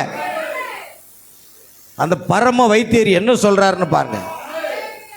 ஐயா, எல்லா டாக்டர்கிட்டையும் போய் பார்த்துட்டோம், எல்லா வைத்தியத்திலையும் செலவழித்து ஸ்திரீகளின் வழிபாடு நின்று போகல. ஆனால் அந்த பரம வைத்தியர் இடத்துல போய் பார்க்கலாமே. பெரும்பாடு உள்ள ஸ்திரீ நேராக வந்தால் அவருடைய அவரை தொட முயற்சித்தாள். ஆனால் அவரை தொட முடியல, வஸ்திரத்தை தான் தொட்டாள். உதரத்தின் ஊழல் அதோடு நின்று போயிட்டு. மகளை பயப்படாதே, உன் விசுவாசம் உன்னை ரட்சித்தது. நீ தைரியமாக போ, சமாதானத்தோட போ என்று கர்த்தர் சொன்னார். பாருங்கள், தன் ஆஸ்திகள் முழுவதும் நீங்கள் வைத்தியருக்கு செலவழித்து உனக்கு இதில் வாழ்நாளிலே சுகமாக்கப்படாத வியாதி என்று சொன்னாலும் கூட நீங்கள் அதை நம்பக்கூடாது. அல்லேலூயா. மனுஷராலே கூடாதவைகள் தேவனாலே கூடும் என்று வேதம் சொல்லுகிறோம். ஆகையால் குழந்தை வந்து கொண்டிருக்கிறது. கர்த்தர் அப்படித்தான் சொன்னார், உன் சந்ததி கடற்கரை மணலத்தனையாய் இருக்கும், வானத்து நட்சத்திரங்களைப் போல இருக்கும். ஆகையால் எனக்கு ஒரு சந்ததியை கர்த்தர் கொடுத்து தான் ஆக வேண்டும். ஏனென்றால் அவர் அதை வாக்கு பண்ணியிருக்கிறார். நான் ஒரு மனிதன் ஒரு பெரிய டாக்டர் சொன்னிருந்தா நான் நம்ப மாட்டேன். ஆனால் என் ஆண்டவராக இயேசு என்னை சிருஷ்டித்தவர் சொன்னதுனால நான் அதை விசுவாசிக்கிறேன். எத்தனை ஆண்டுகள், 100 என்ன 150 ஆண்டுகள் போனாலும் எனக்கு கவலை இல்லை, நான் அதை விசுவாசிப்பேன். அல்லேலூயா. பாருங்கள், முதல் மாதம் கடந்து சென்றது. அது பற்றி என்ன சாராள்? ஐயா, ஒரு மாற்றமும் இல்லை. நல்லது, கர்த்தருக்கு ஸ்தோத்திரம். எப்படி ஆயினும் நாம் அதை பெற்றுக்கொள்வோம். 2வது மாதம் கடந்து சென்றது. சாராளே, நீ என்ன உணர்கிறாய்? ஐயா, ஒரு மாற்றமும் இல்லை. நல்லது, கர்த்தருக்கு ஸ்தோத்திரம். எப்படியும் நமக்கு அது கிடைக்கத்தான் போகிறது. ஆமென். கர்த்தர் அப்படி சொல்லி இருக்கிறார். மருத்துவர் என்ன சொல்லி இருப்பார் என்று கற்பனை பண்ணி பார்க்கிறேன். உங்களுக்கு ஒன்று தெரியுமா? அந்த வயோதிபருக்கு கொஞ்சம் புத்தி கலண்டுள்ளது. உலகம் உங்களை பைத்தியக்காரன்னு சொல்லலைன்னா நீ சரியான கிறிஸ்தவம் இல்லை. பவுலை பார்த்து அகிரிப்பா ராஜாவுக்கு முன்னால் போல நீ பைத்தியக்காரனை போய் பேசுகிறாயின்னு சொன்னான். அதிக கல்வி உனக்கு என்ன உண்டாக்கிறது? பைத்தியம் உண்டாக்கிறதுன்னு சொன்னாங்க. அப்படித்தான் இந்த உலகத்தார் உங்களை பார்த்து பைத்தியம்னு சொல்லக்கூடிய அளவுக்கு வந்துட்டீங்க. நீங்கள் பர்ஃபெக்டாக இருக்கிறீங்கன்னு தான். நீ நல்ல விசுவாசி, நீ நல்ல தங்கச்சி, நீ நல்ல அக்கா, நீ நல்ல தம்பின்னு சொன்னானா நீ ஒன்றுக்கும் உதவ மாட்டேன். புரியுதா உங்களுக்கு? ஆமென். யாராவது உங்களை நல்லவர்னு என்னெல்லாம் யாரும் தயவுசெய்து நல்ல பாஸ்டர் மட்டும் சொல்லாதீங்க. நான் என்னை தூக்கி போட்டுறாதீங்க தயவுசெய்து. மனுஷரால் நீங்கள் புகழப்படும் பொழுது உங்களுக்கு ஐயோன்னு பைபிள் சொல்லுது. உங்களால் என்ன ஒரு துரும்பாகவே என்ன நினச்சிடுங்க, அவ்வளோதான். அதுக்கு மேலே நான் வர விரும்பலை. நீங்கள் எல்லாரும் பாராட்டணும்னு நீங்கள் நினச்சிங்கன்னா அது தேவனுடைய ஆவி அல்ல. தேவனுடைய ஆவி எல்லாராலும் புகழணும், பாராட்டப்படணும்னு நினைக்கவே மாட்டாங்க. ஆமென். பிசாசின் ஆவியாக இருந்தால் எல்லாரும் என்ன புகழணும், எல்லாரும் என்ன பாராட்டணும்னு நினைப்பாங்க. அது பிசாசின் ஆவி. ஆனால் தேவனுடைய ஆவி அப்படி அல்ல, அது தாழ்மையின் ஆவியாக இருக்கிறது. ஆமென். கவனிங்க, பவுலை பார்த்து பவுலை பிதற்றுகிறாய், அதிக கல்வி உனக்கு என்ன உண்டாக்கி இருக்கிறது? பைத்தியம் உண்டாக்கி. அவனை ஒரு பைத்தியக்காரன் தான் சொன்னாங்க. ஆனால் பவுலின் கைகளினாலே தேவன் விசேஷித்த அற்புதங்களை செய்தார். அப்படிப்பட்டவனை தான் தேவன் பயன்படுத்துவார். அடுத்தவங்க பாராட்டணும்னு நினைச்சீங்கன்னா நீங்க ஆண்டவருக்கு உதவவே மாட்டீங்க. அல்லேலூயா. அந்த வயோதிபருக்கு கொஞ்சம் புத்தி கலண்டுள்ளது. அவருக்குள் ஏதோ தவறு இருக்கும் போல இருக்கிறது. அந்த மனிதனுக்கு 75 வயதாகிறது, சாராளுக்கு 65 வயதாகிறது. மேலும் அவர் சொல்லுகிறார், அவர்களுக்கு குழந்தை பிறக்குமாம். வியூ ஏதோ கோளாறு இருக்கும். ஆனால் அது ஆபிரகாமை தடுமாற செய்யவே இல்லை. அல்லேலூயா. ஆபிரகாமை தடுமாறவே செய்யல. ஆமென். அல்லேலூயா. யோபுவே, நீ ரகசியமான ஒரு பாவத்தை செய்திருக்கலாம் என்று 3 நண்பர்கள் வந்து அவனை குற்றப்படுத்தினார்கள். யோபுவை அது தடுமாற செய்யவே இல்லை. என் மீட்பர் உயிரோடு இருக்கிறார். கடைசி நாட்களிலே பூமியின் மேல் நிற்பார். அந்நிய கண்களினால் அல்ல, என் சொந்த கண்களினால் நான் அவரை பார்ப்பேன். அல்லேலூயா. என் இயேசுவை காண என் உள்ளம் எப்போதும் என்னிலே வாஞ்சிக்குதே. எப்போதவர் முகம் கண்டேனான், என்னாலும் அவரில் ஜீவிப்பேன் நான். என்னாலும் அவரில் ஜீவிப்பேன் நான். அல்லேலூயா. ஆமாம், இயேசுவை காண வேண்டும் என்ற வாஞ்சையினால் என் உள்ளிந்திரியங்கள் எனக்குள் என்ன செய்கிறது? சேர்ந்து. அப்படிப்பட்ட அனுபவம் வேணும். இந்த விசுவாசிய சர்ச்சுக்கு வர வைக்கிறதையும் பெரிய பாடாக இருக்கு. என்ன இன்னைக்கு வரலையா? 2 வாரம் ஆச்சா சர்ச்சுக்கு வரலையா? வரணும் வரணும். இன்னைக்கு நம்ம சபையில் அநேக விசுவாசிகளை பாருங்க, ஃபோன் பண்ணி கூப்பிட்டா தான் வர்றாங்க. நான் எப்பொழுதும் உடைய சன்னியில் வந்து நிற்பேன். ஆமென். அந்த வாஞ்சைகளை இன்னைக்கு விசுவாசிகிட்ட காண முடியல. அல்லேலூயா. கவனிங்க, அவன் அது தடுமாற, ஆபிரகாமை தடுமாற செய்யவே இல்லை. அவன் சொல்லிக்கொண்டே இருந்தான், கர்த்தர் தமது வாக்குத்தத்தத்தை காப்பாற்றுவார். ஆமென். ஆகையால் எல்லாவற்றையும் தயாராக வைத்துக்கொள் சாராள். அது இங்கே இருக்க போகின்றது. 10 வருடம் சென்று விட்டன. அது பற்றி என்ன? கர்த்தருக்கு ஸ்தோத்திரம். எப்படி நமக்கு கிடைக்கத்தான் போகிறது. எத்தனை ஆண்டுகள் சபைக்கு வந்து கொண்டிருக்கிறீர்கள். நாம் இமைப்பொழுதிலே மறுரூபமாகிறோம், இமைப்பொழுதில் மறுரூபமாக போகிறோன்னு இந்த பாஸ்டர் அங்கிருந்து பிதற்றி கொண்டிருக்கிறார். நீங்க எப்பொழுதுதான் மறுரூபமாக போகிறீங்க? அல்லேலூயா. ஐயா, அது நடக்கத்தான் போகிறது. அது தேவனுடைய வாக்குத்தத்தம். கர்த்தர் எவர்களை முன்குறித்தார், அவர்களை அழைத்திருக்கிறார். எவர்களை அழைத்தார், அவர்களை நீதிமான்களாக்கினார். எவர்களை நீதிமான்களாக்கினார், அவர்களை மகிமைப்படுத்தி இருக்கிறார். அவர் ஆல்ரெடி அவருடைய சிந்தையில மகிமைப்படுத்தி விட்டார். நான் மகிமைக்கு செல்வது உறுதி. அல்லேலூயா. இன்றைக்கு அந்த விசுவாசம் இருக்கிறவங்க மட்டும்தாங்க எடுத்துக்கொள்ளப்படுதல போக முடியும். ஆமென். அது எனக்கு கிடைக்கத்தான் போகிறது. 15 வருடம் கடந்து விட்டன. 20 வருடம், 25 வருடம், இன்னும் அதே விதமாகத்தான். கர்த்தருக்கு ஸ்தோத்திரம். எப்படி நமக்கு கிடைத்தே ஆக வேண்டும். ஆமென். என்னங்க 25 வருஷம் ஆயிட்டு, இப்போ 100வது வயசு, இன்னுமா நீங்க விசுவாசிக்கிறீங்க? ஆமா. இந்த கால்வலி 10 வருஷமா இருக்குது. இந்த கால்வலி 10 வருஷமா இருக்கு. சுகமாகணும் விசுவாசிக்கிறீங்களா? 10 வருஷமா சுகமாகாம 11 வருஷம் சுகமாயிருமா? ஐயா, என் ஆண்டவருடைய கரம் என்னை தோட்டிச்சுன்னா ஒரு இமைப்பொழுதில் நான் சுகமாவேன். அது எத்தனை வருடம் இருக்கிறது என்பது பற்றி எனக்கு கவலை இல்லை. ஆனால் என் தழும்புகளால் நீங்கள் குணமானீர்கள். அந்த வார்த்தையை நான் உறுதியாக பிடித்துக் கொண்டிருக்கிறேன். அல்லேலூயா. பாருங்கள், மேலும் வேதாகமம் சொல்லுகிறது, பலவீனம் ஆவதற்கு பதிலாக பலத்தின் மேல் பலவானராக அவர் காணப்பட்டார். காரணம், அது முதல் முறையாக நடக்கவில்லை. மேலும் கர்த்தரை அவருடைய வாக்குத்தத்தத்தில் எடுப்பதற்கு அந்த விதமான ஆவி உங்களில் இருந்தால் நீங்கள் ஆபிரகாமின் பிள்ளைகள் ஆவீர்கள். ஆபிரகாமுக்குரிய அந்த ஆவி, அவன் பெற்றிருந்த ஆவி இன்றைக்கு நமக்குள்ள இருந்தா நாமும் அவருடைய பிள்ளைகள் தான். ஆபிரகாமுக்குள்ள விசுவாசம் இன்னைக்கு நமக்குள்ள இருந்தாகணும். தீமோத்தேயுவே, உனக்குள் இருக்கிற விசுவாசம் உன் பாட்டியினிடத்தில் இருந்தது, உன் தாயாருக்குள்ளும் இருக்கிறது, இப்பொழுது உனக்குள்ளும் இருக்கிறது, உன் சந்ததிக்குள்ளும் அந்த விசுவாசம் தொடர்ந்து கொண்டே இருக்கும். எங்க அம்மா நல்லா ஜெபம் பண்ணுவாங்க, அவங்களுக்கு நல்ல விசுவாசம் இருக்கு. ஆனால் எனக்கு தான் அந்த விசுவாசம் வர மாட்டேங்குது. என்ன, நீ வித்தா இல்லையா?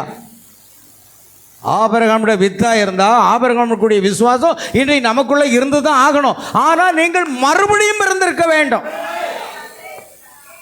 அல்லேலூயா. உங்களால் முடியாது என்றால் ஏன் நீங்கள் ஆபிரகாமின் பிள்ளைகள் அல்ல? முடிஞ்சு போச்சு. உங்களால் ஆபிரகாமுடைய விசுவாசம் இல்லை, அறிக்கை பண்ண முடியலன்னா நீங்கள் யார் கிடையாது, ஆபிரகாமின் பிள்ளைகள் அல்ல. நான் சொல்லலை, அவரை சொல்கிறார். நான் சொன்னால் குற்றம் கண்டுபிடிப்பீங்க. அவர் சொல்லிட்டார். என்ன பண்ண? பைபிள்னு சொல்லுது பாருங்க. பைபிளில் ஒரு வசனம் இருக்குது பாருங்க. அப்போஸ்தலரில், நீங்கள் ஆபிரகாமுடைய பிள்ளைகளாக இருந்தால் ஆபிரகாமுடைய கிரியைகளை செய்வீர்களே என்ற வசனத்தை வாசிங்க. 7ஆம் அதிகாரமா அப்போஸ்தலர்,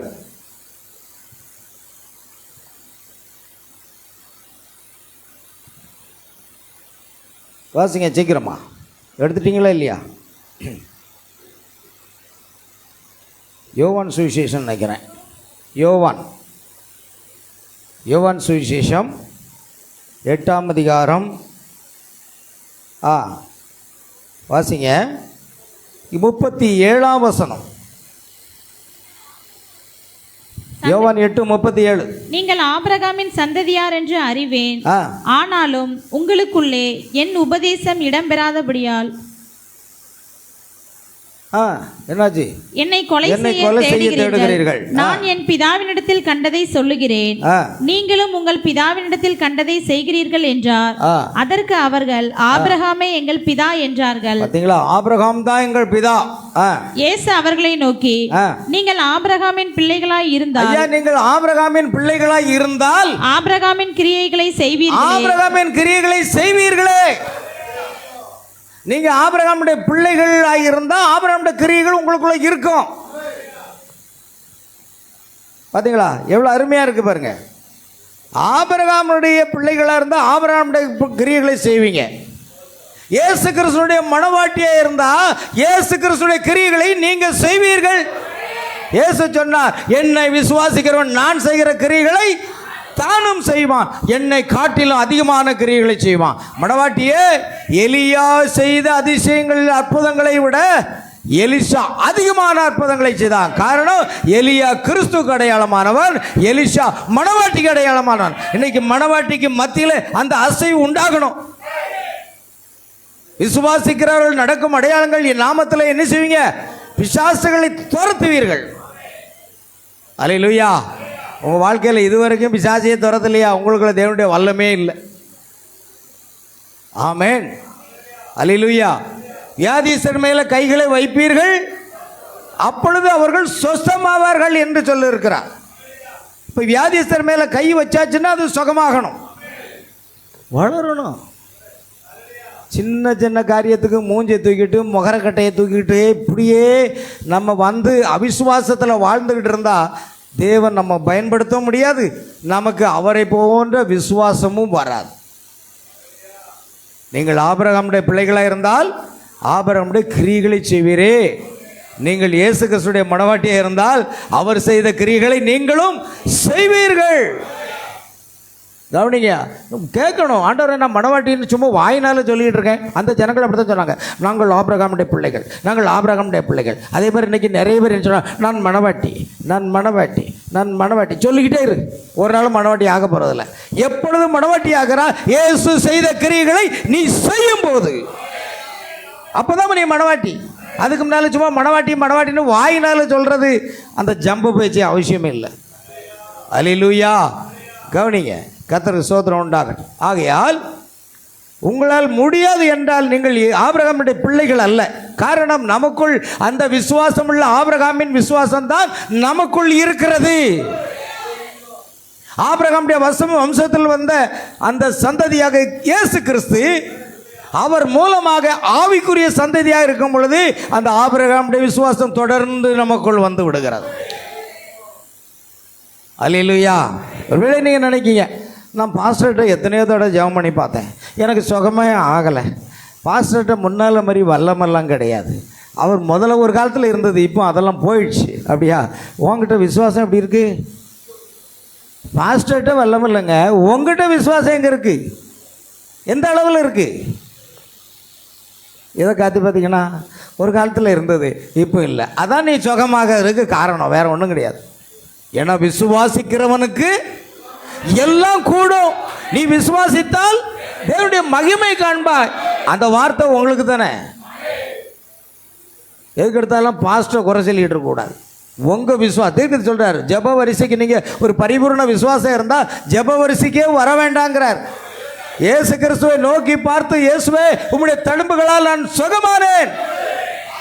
அந்த பரிபூர்ண விசுவாசம் அங்கே செயல்படணும். நாம் வளரணும் வளரணும் வளரணும். அந்த மாம்சத்துக்குரிய கிரியைகளை அழிங்க. அல்லேலூயா. பாருங்கள், மேலும் ஒரு நிபந்தனையும் இல்லாமல் ஆபிரகாமுக்கும் அவருடைய சந்ததிக்கும் அவர் வாக்குத்தத்தமும் உடன்படிக்கையும் கொடுத்தார். எந்த நிபந்தனையும் இல்லை. ஆபிரகாம் நல்லவரா? இல்லை, சாதாரண மனிதன், நம்மை போன்று தான். அவருக்கு அந்த தகுதியே இல்லை. விசுவாசிகளின் தகப்பனாக தேவன் தெரிந்தெடுப்பது கூட எந்த தகுதியும் இல்லை. அல்லேலூயா. நம்ம அடிக்கடி பாடுவோம் இல்லையா, என்னிலே தகுதி ஒன்றும் இல்லையே, என் தேவன் முன்னால் மேன்மை பாராட்ட. அல்லேலூயா. நமக்குள்ள எந்த தகுதியும் இல்லைன்னு பாட்டில் நின்றக்கூடாது. உண்மையாகவே தகுதி இல்லைன்னு ஆண்டவருக்கு முன்னால் ஒத்துக்கிடணும். அடுத்தது சபை மக்கள் எல்லாருக்கும் முன்னால் எனக்கு எந்த தகுதி இல்லைங்க, அதை ஒத்துக்கணும். நீங்கள் பாட்டு மட்டும், என்னிலே தகுதி ஒன்றும் இல்லையே, என் தேவன் முன்னால் மேன்மை பாராட்ட. கிரியை இல்லைன்னா அந்த பாட்டை பாடவே படாது. என்ன சும்மா பாட்டு வந்தால் ஸ்தாபனமா இனிமையாக பாடிட்டு போகிறதுக்கு? பாட்டு செயலில் இருக்கணும். அல்லேலூயா. ஆபிரகாமுக்கும் அவருடைய சந்ததிக்கும் அவர் வாக்குத்தத்தமும் உடன்படிக்கையும் கொடுத்துள்ளார். மற்றும் நீங்கள் கிறிஸ்துவுக்குள் மரித்திருந்தால் நீங்களும் ஆபிரகாமின் சந்ததி தான் நாம் எப்படி ஆகிறோம்? ஆபிரகாமுடைய சந்ததி எப்படி ஆகிறோம்? கிறிஸ்துவுக்குள்ளாக மரிக்கும் பொழுது. ஆமென். கிறிஸ்துவுக்குள்ளாக நாம் மரிக்கும் பொழுது நாம் ஆபிரகாமுடைய சந்ததி ஆகிறோம். நாம் யூதராயினும் கிரேக்கராயினும் அடிமையாயினும் சுயாதீனராயினும் என்ன செய்கிறோம்? எல்லாரும் ஒரே சரீரத்துக்குள்ளாக, ஒரே ஆவிக்குள்ளாக, ஒரே சரீரத்துக்குள்ளாக ஞானஸ்நானம் பண்ணப்பட்டு ஒரே ஆவிக்குள்ளாக நாம் அவருக்குள்ளாக வருகிறோம். அப்பொழுது நீங்கள் ஆபிரகாமுடைய சந்ததி. ஆமென். பாருங்கள், வாக்குத்தத்தத்தின் பிரகாரம் ஆபிரகாமின் வித்தை பெற்றவர்களாய் ஆபிரகாமின் சந்ததி ஆவீர்கள். நீங்கள் அதை பாருங்கள். ஆமென். யோசேப்பு தன்னுடைய சகோதரனாலே ஏறக்குறைய 30 வெள்ளிக்காசுகளுக்கு விற்கப்பட்டார். யூத சபை யோசேப்பை காட்டி கொடுத்தது. சாகும்படியாக அவர்கள் அவனை ஒரு குழிக்குள் தள்ளினர். அவன் மேலே எடுக்கப்பட்டு பிறகு அனுப்பப்பட்டான், எகிப்துக்கு அனுப்பப்பட்டான். அவன் அங்கே தன்னுடைய சிறைவாசத்தில் இருக்கையில் அவன் அங்கே 2 மனிதர்கள் இருந்தார்கள். பானபாத்திர காரணம் சுயம்பாகியும் சொப்பனத்தை கொடுத்து அதற்கு அர்த்தம் சொல்ற யோசேப்பினாலே அவர்களில் ஒருவன் இழக்கப்பட்டான், மற்றவன் ரட்சிக்கப்பட்டான். யோசேப்பை அவருடைய சொந்த சகோதரர்கள் என்ன செய்தாங்க? குழியில் தூக்கி போட்டாங்க ஆடு மேய்க்க போகும்போது. அப்புறம் எகிப்தை சேர்ந்த போத்திபார் வருகிறான். அவனுக்கு சுமார் 20 வெள்ளிக்காசுக்கு அவனை விற்று போட்டாங்க. அதே போன்ற இயேசு கிறிஸ்துவை அவருடைய சொந்த சகோதரர்களாக யூத ஜனங்கள் அவரை 30 வெள்ளிக்காசுக்கு விற்று அவரை சிலுவையில் அறைந்தார்கள். யோசேப்பு குழியிலிருந்து தூக்கப்பட்டான், இயேசு சிலுவையின் மரணத்திலிருந்து தூக்கப்பட்டார். யோசேப்புக்கும் இயேசுவுக்கும் உரிய அடையாளங்கள்.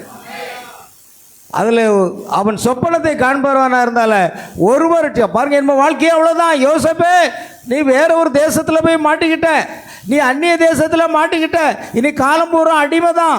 ஏற்கனவே எகிப்தில் 400 வருஷம் அடிமையாக இருந்து அங்கிருந்து கர்த்தர் நம்ம வெளியே கொண்டு வந்துட்டாரு. இப்பொழுது உன்னுடைய சொந்த சகோதரர்களாக அங்கு எகிப்தில் நீ அடிமையாகி விட்டாய். என்ப வாழ்க்கை முடிஞ்சு போனது. சிறைச்சாலையிலேயே கடந்து சாக வேண்டியதுதான். ஆமென். ஆனால் யோசேப்புக்குள் ஆபிரகாமுடைய விசுவாசம் இருந்தது. ஆமென். ஆபிரகாமுடைய விசுவாசம் யோசேப்புக்குள் இருந்தது. என்றாவது ஒரு நாள் இந்த சிறைச்சாலையை விட்டு தேவன் என்னை வெளியே கொண்டு வருவார். ஏனென்றால் என் மூதாதையராக அந்த என் பிதாவாகிய ஆபிரகாமுக்கு தேவன் வாக்குத்தத்தம் பண்ணி கொடுத்தார். இதோ உன்னுடைய சந்ததி 400 ஆண்டுகள் எகிப்தில் அடிமையாக இருப்பார்கள். இதோ நான் அதன் பிற்பாடு பலத்த கரத்தோடு அவன் வெளியே கொண்டு வருவேன். சொன்னது போலவே தேவன் செய்தார். அப்படியானால் எகிப்தின் சிறைச்சாலையில் இருந்து இஸ்ரவேல் ஜனங்களை விடுவித்து கொண்டு வந்த தேவன் என்னை இந்த சிறைச்சாலையிலிருந்து விடுவித்து நிச்சயம் கொண்டு வருவார். ஏன்னா ஆபிரகாமுடைய வித்தா இருந்தா. நீங்க ஒன்று தெரியுமா, நாம இன்றைக்கு ஆபிரகாமுடைய வித்தா இருந்தால் மட்டும்தான் எடுத்துக்கொள்ளப்படுதல் கேட்ட விசுவாசத்தை பற்றி எடுத்துக்கொள்ளப்படுதல் போக முடியும். நீங்க ஆபிரகாமுடைய வித்தா இல்லைன்னா உங்களுக்கு எடுத்துக்கொள்ளப்படுதல் கேட்ட விசுவாசமே வராது. ஏன்னா வித்தின் தன்மை. ஆமென். அல்லேலூயா. இயேசு சிலுவையில் தொங்கிக் கொண்டிருந்த போது அதே காரியம்தான். அங்கே ஒரு கள்ளன் ஒரு பக்கத்திலும் இன்னொரு கள்ளன் மறுபக்கத்தில் இருந்தார்கள். சிலுவையில் அவரோடு கூட அறையப்பட்டார்கள். ஒருவன் இழக்கப்பட்டான், ஒருவன் ரட்சிக்கப்பட்டான். ஆமென். அதே போன்ற யோசேப்பு இயேசு கிறிஸ்துவுக்கு முன்னடையாளம். ஒரு நபர் ரட்சிக்கப்படுகிறான், ஒரு நபர் இழக்கப்பட்டு போகிறான். அல்லேலூயா.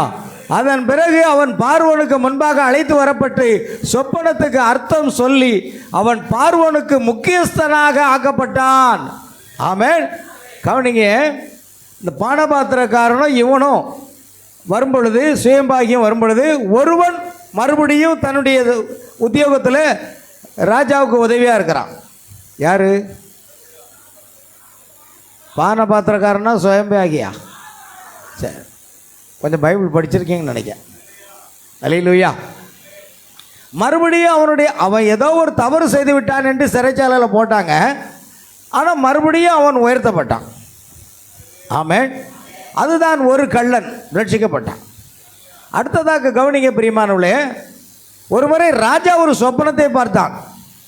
அதுக்கு அர்த்தத்தை ஜோசியர், கல்தேயர் எல்லாரையும் குறி சொல்லுவர்களை கூப்பிட்டு அந்த சொப்பனத்துக்கு அர்த்தத்தை சொன்னான்.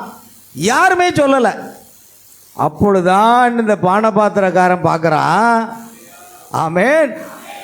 நான் சிறைச்சாலையில் இருந்தபோது சொப்பனத்துக்கு அர்த்தம் சொன்ன ஒருவன் இருக்கிறான், அவனை அழைத்து கொண்டு வரவா? ஆமென். அல்லேலூயா. ஓ, அவனை சீக்கிரமாக அழைத்து கொண்டு வா. யோசேப்பை ராஜாவுக்கு முன்பாக கொண்டு வரமா. ராஜாவே, நீர் கண்ட சொப்பனம் என்ன? ஆமென். என்ன சொப்பனம்? உங்கள் சொப்பனத்தை கேட்கல. ஆமென். யாருடைய சொப்பனம்? ராஜாவுடைய சொப்பனம். 7 கொழுத்த பசுக்களையும் அவன் முதலாவது பார்க்கிறான். அடுத்தது 7 மெலிந்த ஒரு பசுக்களை பார்க்கிறான். இதற்கு அர்த்தம் யாருமே சொல்ல முடியல. யோசேப்பு சொல்லுகிறான், தேசத்தில் 7 ஆண்டுகள் செழிப்பு உண்டாகும், பின்பு தேசத்தில் 7 ஆண்டுகள் என்ன உண்டாகும்? பஞ்சம் உண்டாகும். ஆகையால் ராஜாவே, செழிப்பான இந்த காலகட்டத்தில் அந்த தானியங்களை எல்லாம் ஜனங்களுக்காகவும் உமக்காகவும் என்ன செய்? சேமித்து வையும். நல்ல புத்தியும் விவேகமான ஒரு மனிதனை அதற்கென்று நியமிக்க வேண்டும் என்று ராஜாவினிடத்தில் முறையிடுகிறேன் என்று வேண்டிக் கொண்டான். அல்லேலூயா. ராஜா சொன்னா, உன்னை விட புத்தியும் விவேகியான மனுஷனை நான் பார்த்ததில்லை, நீனே அதற்கு என்ன செய்ய அதிகாரியாயிரு. தேவன் ஒரு மனுஷனை எப்படி உயர்த்தணும்னு சித்தம் வச்சிருக்கிறோ, நீங்க சித்தத்துக்கு ஒப்பு கொடுத்து வாழுங்க, உங்களை உயர்த்திக்கிட்டே இருப்பார். ஏன்னா உபாகம் 28 உன்னை கீழாக்காமல் மேலாக்குவேன், வாலாக்காமல் தலையாக்குவேன். மேலே போய்கிட்டே இருப்பீங்க. நீங்க நம்ம சரியா இல்லை ஏனதானோன்னு இருந்தா தேவன் உங்களை கவனிக்கவே மாட்டார். அல்லேலூயா. அவன் பார்வோனுக்கு முக்கியஸ்தனாக ஆக்கப்பட்டான். யோசேப்பிடம் வராமல் யாரும் பார்வோனை காண முடியாது. இயேசு கிறிஸ்துவை அல்லாமல் யாரும் பிதாவினிடத்தில் செல்ல முடியாது. ஆமென். இயேசு சொன்னார், என்னை அல்லாமல் நீங்கள் ஒருவரும் பிதாவினிடத்தில் போக முடியாது என்று சொன்னார். அதோ யோசேப்பின் வழியாகத்தான் பார்வோன் ராஜாவை பார்க்க வேண்டும். எவ்வளவு ஒரு முன்னடையாளமாக அவனுடைய வாழ்க்கை இருக்கிறது என்பதை பாருங்கள். அல்லேலூயா. இயேசுவை குறித்த ஒரு பரிபூர்ண முன்னடையாளம். அவர் தேவனுடைய வலது பார்சத்தில் உட்கார்ந்திருக்கிறார். கிறிஸ்துவினாலே அன்றி யாரும் தேவனிடம் வருவதில்லை. அங்கே அப்படியே சரியாக பரிபூர்ண முன்னடையாளம். மேலும் கவனிங்கள், இதோ வேறொரு காரியம். இப்பொழுது தெரிந்து கொள்ளப்பட்ட சந்ததியின்படியான புறஜாதிகளே, யோசேப்புக்கு ஒரு புறஜாதி மணவாட்டி கொடுக்கப்பட்டாள். ஆமென். பார்த்தீங்களா? நான் வாசித்த பகுதி என்ன? தேவன் புறஜாதிகளினின்று தமது நாமத்திற்கு ஒரு ஜனத்தை அவர் தெரிந்து கொண்டார், மணவாட்டிய. அப்படியானால் அங்கே என்ன சொல்கிறது? எப்படி யோசேப்பு ஒரு யூதன், யோசேப்பினுடைய மனைவி யாரு? அந்த எகிப்திய பெண். அவள் தான் அவளுக்கு மனைவியாக கூட புறஜாதி மணவாட்டி. இதே போல இயேசு கிறிஸ்து இவர் யூத வம்சத்தில் பிறந்தார், நாம் புறஜாதி. அதனால் புறஜாதிகளாகிய நம்மிடத்திலிருந்து ஒரு மணவாட்டி அவர் தெரிந்து கொள்கிறார். ஆமென். அதைத்தான் நம்ம வாசித்தோம். அது என்ன வசனம்? அப்போஸ்தலர் 15:14 தேவன் புறஜாதிகளின் என்று தமது நாமத்திற்காக ஒரு ஜனத்தை தெரிந்து கொள்ளும்படி முதல் அவர்களுக்கு கடாட்சி தருளின விதத்தை சிமியோன் விவரித்து சொன்னாரே. தேவன் பிரஜாதிகளிலிருந்து தமது நாமத்துக்காக ஒரு மணவாட்டியை தெரிந்து கொண்டார். என்ன நாமம்? பிதாகுமாரன் பரிசுத்தாவின் பட்ட பெயரா? கர்த்தராகிய இயேசு கிறிஸ்துவினுடைய நாமம். நீ பிதாகுமாரன் பரிசுத்தாவி என்று பட்ட பெயரில் ஞானஸ்தானம் பெற்று ஒரு நாளும் மணவாட்டி ஆக முடியாது. ஏனென்றால் தேவன் பிரஜாதிகளினின்று தமது நாமத்திற்காக, அந்த நாமம் கர்த்தராகிய இயேசு கிறிஸ்து என்ற நாமம். என் நாமம் தரிக்கப்பட்ட என் ஜனங்கள். உங்களில் கிறிஸ்துவுக்குள்ளாக ஞானஸ்நானம் பெற்றவர்கள் எத்தனை பேரோ அத்தனை பேரும் கிறிஸ்துவை தரித்து கொண்டீர்களே. அதுதான் மணவாட்டி. மணவாளனுடைய நாமத்தை தரித்து கொண்டவள் தான் மணவாட்டியாக இருக்கிறாள். ஆமென். புறஜாதியில் இருந்து யோசேப்புக்கு ஒரு மணவாட்டி கொடுக்கப்பட்டாள். அவன் தன்னுடைய சகோதரனால் புறக்கணிக்கப்பட்டு திரும்பி சென்று ஒரு புறஜாதி மணவாட்டியை பெற்றுக்கொண்டான். இயேசுவும் தன் சொந்த யூத ஜனங்களினால் அவர் புறக்கணிக்கப்பட்டார். ஆமென். என்ற பட்டணத்து ஓர் என்ற பட்டணத்து ஆசாரியனின் ஒரு குமாரத்தியை ஒரு மணவாட்டியாக பார்வோன் அவனுக்கு கொடுத்தார். அவன் ஒரு பிரஜாதி பெண்ணை மணந்து எப்பிராயீமையும் மனாசேயையும் பெற்றான். அவர்கள் ராஜ்யத்திற்குள் கோத்திருப்புதா வாக்குத்தத்தத்திற்குள் உடன் சுதந்திரவாளியாக இருந்தார்கள். எவ்வளவு பரிபூர்ணமாக இருக்கிறது என்று கவனிங்கள். இயேசு யூதர்களால் புறக்கணிக்கப்பட்டு, நல்ல கவனிங்க, யோசேப்பு சகோதரர்களால் புறக்கணிக்கப்பட்டான். அடுத்து இங்கு நாம் என்ன பார்த்தோம்? யோசேப்பு யூதர் தன் சொந்த சகோதரர்களால் புறக்கணிக்கப்பட்டது போல இயேசுவோ தன் சொந்த ஜனங்களால் யூதர்களால் புறக்கணிக்கப்பட்டு பரிசுத்த ஆவியை திரும்ப அனுப்பின போது அவர்கள் இவர்களை பார்த்து நகைத்து இவர்களை கேலி செய்து இவர்கள் மதுபானத்தை குடித்து வெறித்திருக்கிறார்கள் என்றார்கள். பெந்தெகோஸ்தே நாளில் பரிசுத்த ஆவியினுடைய அபிஷேகத்தை பெற்றுக்கொண்டு பரிசுத்த ஆவியினாலே அவர்கள் பேசின பொழுது, ஆமென், ஆவியானவர் தந்தருளின வெவ்வேறு பாஷையில் பேசினாங்க. அல்லேலூயா. அப்படி பேசும் பொழுது இவர்கள் மதுபானம் குடித்து வெறித்திருக்கிறார்கள் என்று சொன்னார். ஏன்னா பரிசுத்தாவின் அபிஷேகம் பெற்றிருக்கும் பொழுது அவர்கள் என்ன செய்கிறாங்கன்னா அப்படியே தள்ளாட ஆரம்பித்தாங்களாம். அந்த அளவுக்கு பிரசன்னம் இருந்ததான், அந்த அளவுக்கு அபிஷேகம் இருந்ததான். இங்கே தான் கூமுட்ட கண்ணை ஆந்த கண்ணை மாதிரி இப்படி திறந்து இப்படியே பார்த்தா எங்கேருந்து பரிசுத்தாவி வரும்? அதனால தான் நான் கண்ணை எப்போதும் மூடிக்கிட்டே இருப்பேன் பிரசங்க நேரத்துலையுமா. ஆமாம், எப்போ சர்ச்சுக்குள்ளே வந்தாலே கண்ணை மூடிடுவேன். எங்கேயும் ஒன்றும் கிடைக்காது. கண்ணை ஆந்த மாதிரி திறந்தாலும் கிடைக்காது, கண்ணை மூடிக்கிட்டே இருந்தாலும் கிடைக்காது. அப்போ என்ன தான் செய்யணுங்கிறீங்க? சாதாரண கண்களோடு பாருங்கள். ஆமென், அல்லேலூயா. இவர்களை கேலி செய்து இவர்கள் மதுபானத்தை குடித்து வெறுத்திருக்கிறார்கள் என்றார். சரிதானா? இயேசு நீங்கள் என்ன தேவதூஷணம் செய்து அதனோடு தப்பித்து விடலாம். அதாவது இயேசு என்ன சொல்றார்? என்னை தேவதூஷணம் சொல்லி தப்பித்து விடலாம். ஆனால் நீங்கள் பரிசுத்த ஆவிக்கு விரோதமாக ஒரு வார்த்தை பேசினாலும் அது உங்களுக்கு ஒருபோதும் மன்னிக்கப்படாது என்றார். மத்தேயு 12:32 வாசித்து பாருங்கள். மத்தேயு 12:32 சீக்கிரமா. எவனாகிலும் மனுஷகுமாரனுக்கு விரோதமான வார்த்தை சொன்னால், மனுஷகுமாரனுக்கு விரோதமாக வார்த்தை சொன்னால் அது அவனுக்கு மன்னிக்கப்படும். எவனாகிலும் பரிசுத்த ஆவிக்கு விரோதமாக பேசினால் அது இம்மையிலும் மறுமையிலும் அவனுக்கு மன்னிக்கப்படுவதில்லை. பரிசுத்த ஆவிக்கு விரோதமாக யார் பேசினாலும் அவனுக்கு மன்னிப்பே கிடையாது. இம்மையிலும் மன்னிப்பு கிடையாது, மறுமையிலும் மன்னிப்பு கிடையாது. இன்றைக்கு பரிசுத்த ஆவியானுடைய காலம் நடந்து கொண்டிருக்கிறது. அதனால தான் இந்த மணி நேரத்துக்கான பரிசுத்த ஆவியினுடைய காலத்துக்குரிய செய்தியை சகோதரன் வில்லியம் பிரணாம் தீர்க்கதரிசி பிரசங்கித்துக் கொண்டிருந்த பொழுது ஒரு ஸ்தாபனத்தை சேர்ந்த பெண், உம்முடைய பிரசங்கத்தை என்னுடைய வீட்டு பசுமாடு கூட கேட்காதுன்னு சொன்னான். உம்முடைய பிரசங்கத்தை என் வீட்டில் உள்ள பசுமாடு கூட கேட்காதுன்னு சொன்னான். கர்த்தர் பார்த்தார், யாருக்கு விரோதமாக பேசுகிறாள்? ஏன்னா இயேசு சொன்னார், பேசுகிறவர் நீங்கள் இல்லை, பரிசுத்த ஆவி தான் உங்களை இருந்து பேசுவார். பரிசுத்த ஆவிக்கு விரோதமாக பேசின கர்த்தர் அவளை அடித்தார். அவள் வியாதிப்பட்டாள். மரணத்தின் நேரத்தில் உயிருக்கு போராடி கொண்டிருக்கிறார் மருத்துவமனையில். அல்லேலூயா. அதனால தான் ஊழியக்காரனுக்கு விரோதமாக நான் ஒரு நாளும் பேச மாட்டேன். சத்தியத்தில் தவறாக இருந்தால் சொல்லுவேனே தவிர எந்த ஊழியக்காரனையும் நீங்கள் ஒரு காலம் குற்றப்படுத்தாதீங்க. அது பரிசுத்த ஆவிக்கு விரோதமான பாவ செயல்.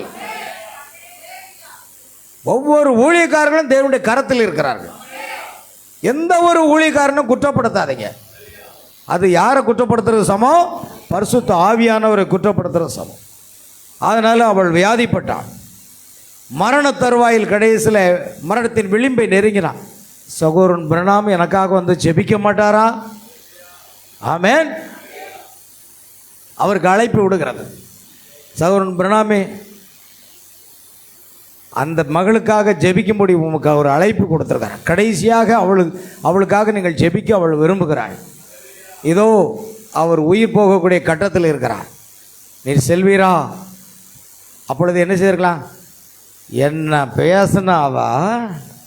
நாம் போய் ஜெபம் பண்ண போகணுமா?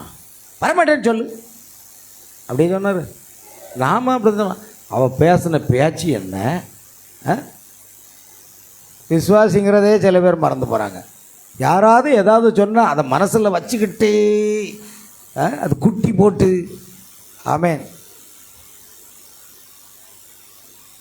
எந்த கசப்பான வேரும் உங்களுக்குள் இராதபடி எச்சரிக்கையாக இருங்கள். கசப்பான வேர் கூட நமக்குள்ளே இருக்கக்கூடாது. மூர்க்கமும் கசப்பான வேரும் மூர்க்கமும் உங்களை விட்டு துர்க்குணமும் உங்களை விட்டு நீங்க கடவுதுன்னு பைபிள் சொல்லுது. அல்லேலூயா. சும்மா சாதாரணமாக நினைக்காதீங்க பிரியமானவர்களே. யாரை குறித்தும் கசப்பு வைக்காதீங்க, யாரை குறித்தும் குறை சொல்லாதீங்க. அல்லேலூயா. ஆனால் பாருங்கள், அவர் உடனே கேட்ட உடனே பதறடிச்சு போகிறார். அப்படியாவது அந்த ஆத்மா ரட்சிக்கப்படாதா? அல்லேலூயா. அவள் போகிறாள். மருத்துவர்கள் அவருடைய அறையை விட்டு வெளியே வந்து, அந்த நர்சல் வெளியே வந்து சொல்கிறார், சகோதரன் பிரணாமே, நீங்கள் தாமதமாகிவிட்டேன். அவள் ஏற்கனவே மரித்து விட்டாள். அவள் ஏற்கனவே மரித்து விட்டாள். பாருங்க, எதுக்கு இந்த மணி நேர செய்தியை பிரசங்கிக்கக்கூடிய ஒரு உண்மையான ஊழியக்காரனுக்கு விரோதமாக யார் பேசினாலும் தேவன் அதை அப்படியே விட மாட்டார். அவருடைய கரம் தொடும். அல்லேலூயா. கவனிங்க, கடைசியில் அவள் மரித்தே விட்டாள். அவனுடைய கணவன் ஓடோடி வந்தான். சகோதரன் பிரணாமே, கொஞ்சம் நீங்கள் தாமதித்து விட்டீங்க. முன்பாக வந்திருந்தால் நீங்கள் ஜெபித்திருந்தால் சோகமாயிருப்பாள். இப்பொழுது அவள் மரித்து விட்டாள். ஆனாலும் பரவாயில்லை, அவருக்காக ஒரு ஜெபத்தை ஏறெடுக்க மாட்டீரான். கடைசி நேரத்தில் சகோதரன் பிரணாம் எனக்காக ஜெபிக்க வேண்டும் என்று அவள் கேட்டுக்கொண்டாள். ஆகையால் அவள் மரித்து போனாலும் நீர் வந்து என்ன செய்ய வேண்டும்? அவளுக்காக ஜெபிக்க வேண்டும். அப்பொழுது அவளுடைய ஆத்மா என்ன செய்யும்? சமாதானத்துக்குள் செல்லும் என்று சொல்லி கேட்டார். கடைசியில் மரித்து போன அந்த பெண்ணுக்காக சகோதரன் பிரணாம் ஜெபித்து விட்டு வந்தாங்க. ஆமென். அல்லேலூயா. பரிசுத்த ஆவிக்கு விரோதமாக யாராவது பேசினீங்களா, அது இம்மையிலும் மறுமையிலும் மன்னிக்கப்படாது என்று தேவனுடைய வார்த்தை சொல்கிறது. அந்த யூதர்கள்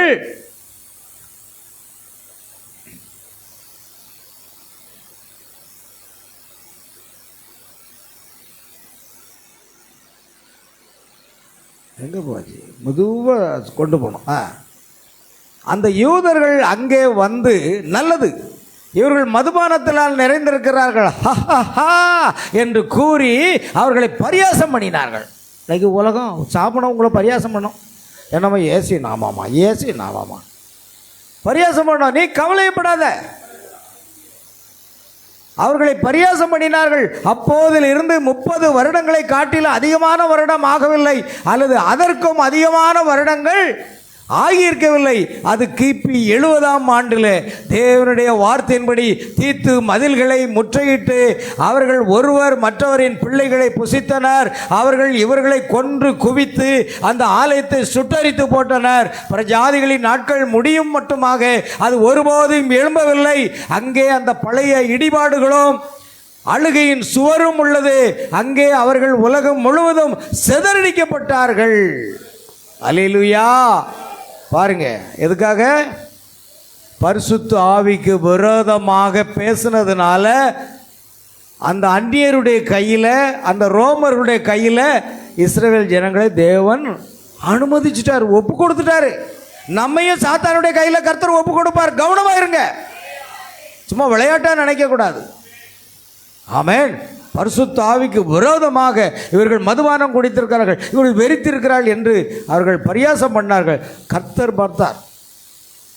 பரிசுத்த ஆவிக்கு விரோதமாக பாவம் செய்தால் இம்மையிலும் மறுமையிலும் என்ன செய்யாது? மன்னிக்கப்படாது.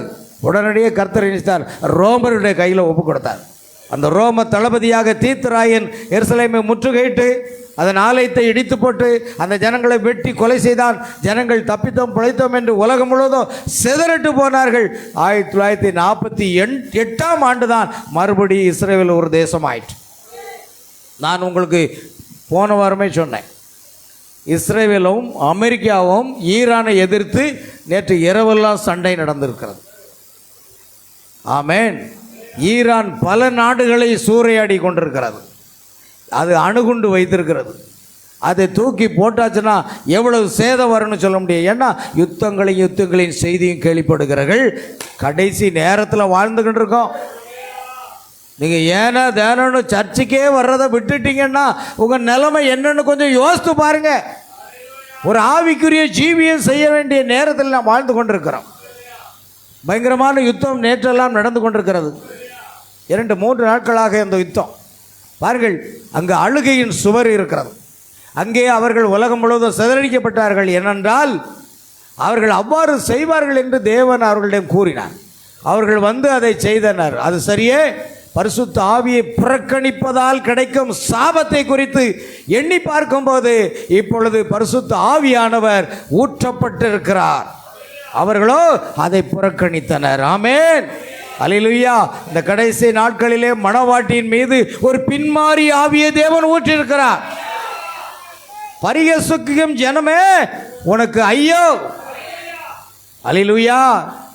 இந்த மணி நேரத்துக்கான செய்தியை சாதாரணமாக நினைச்சிடாதீங்க. இது ஸ்தாபனத்து போதகம் அல்ல, இது வேதாகம கல்லூரியிலிருந்து வந்த போதகம் அல்ல, இது பரலோகத்திலிருந்து வந்த போதகம். ஆமென். கவனிங்க, யூதர்கள் அதை புறக்கணித்த போது பிரஜாதிகள் அதை பெற்றுக்கொண்டனர். ஆமென். யூதர்கள் இயேசுவை புறக்கணித்தார்கள், பரிசுத்தாவியை புறக்கணித்தார்கள்.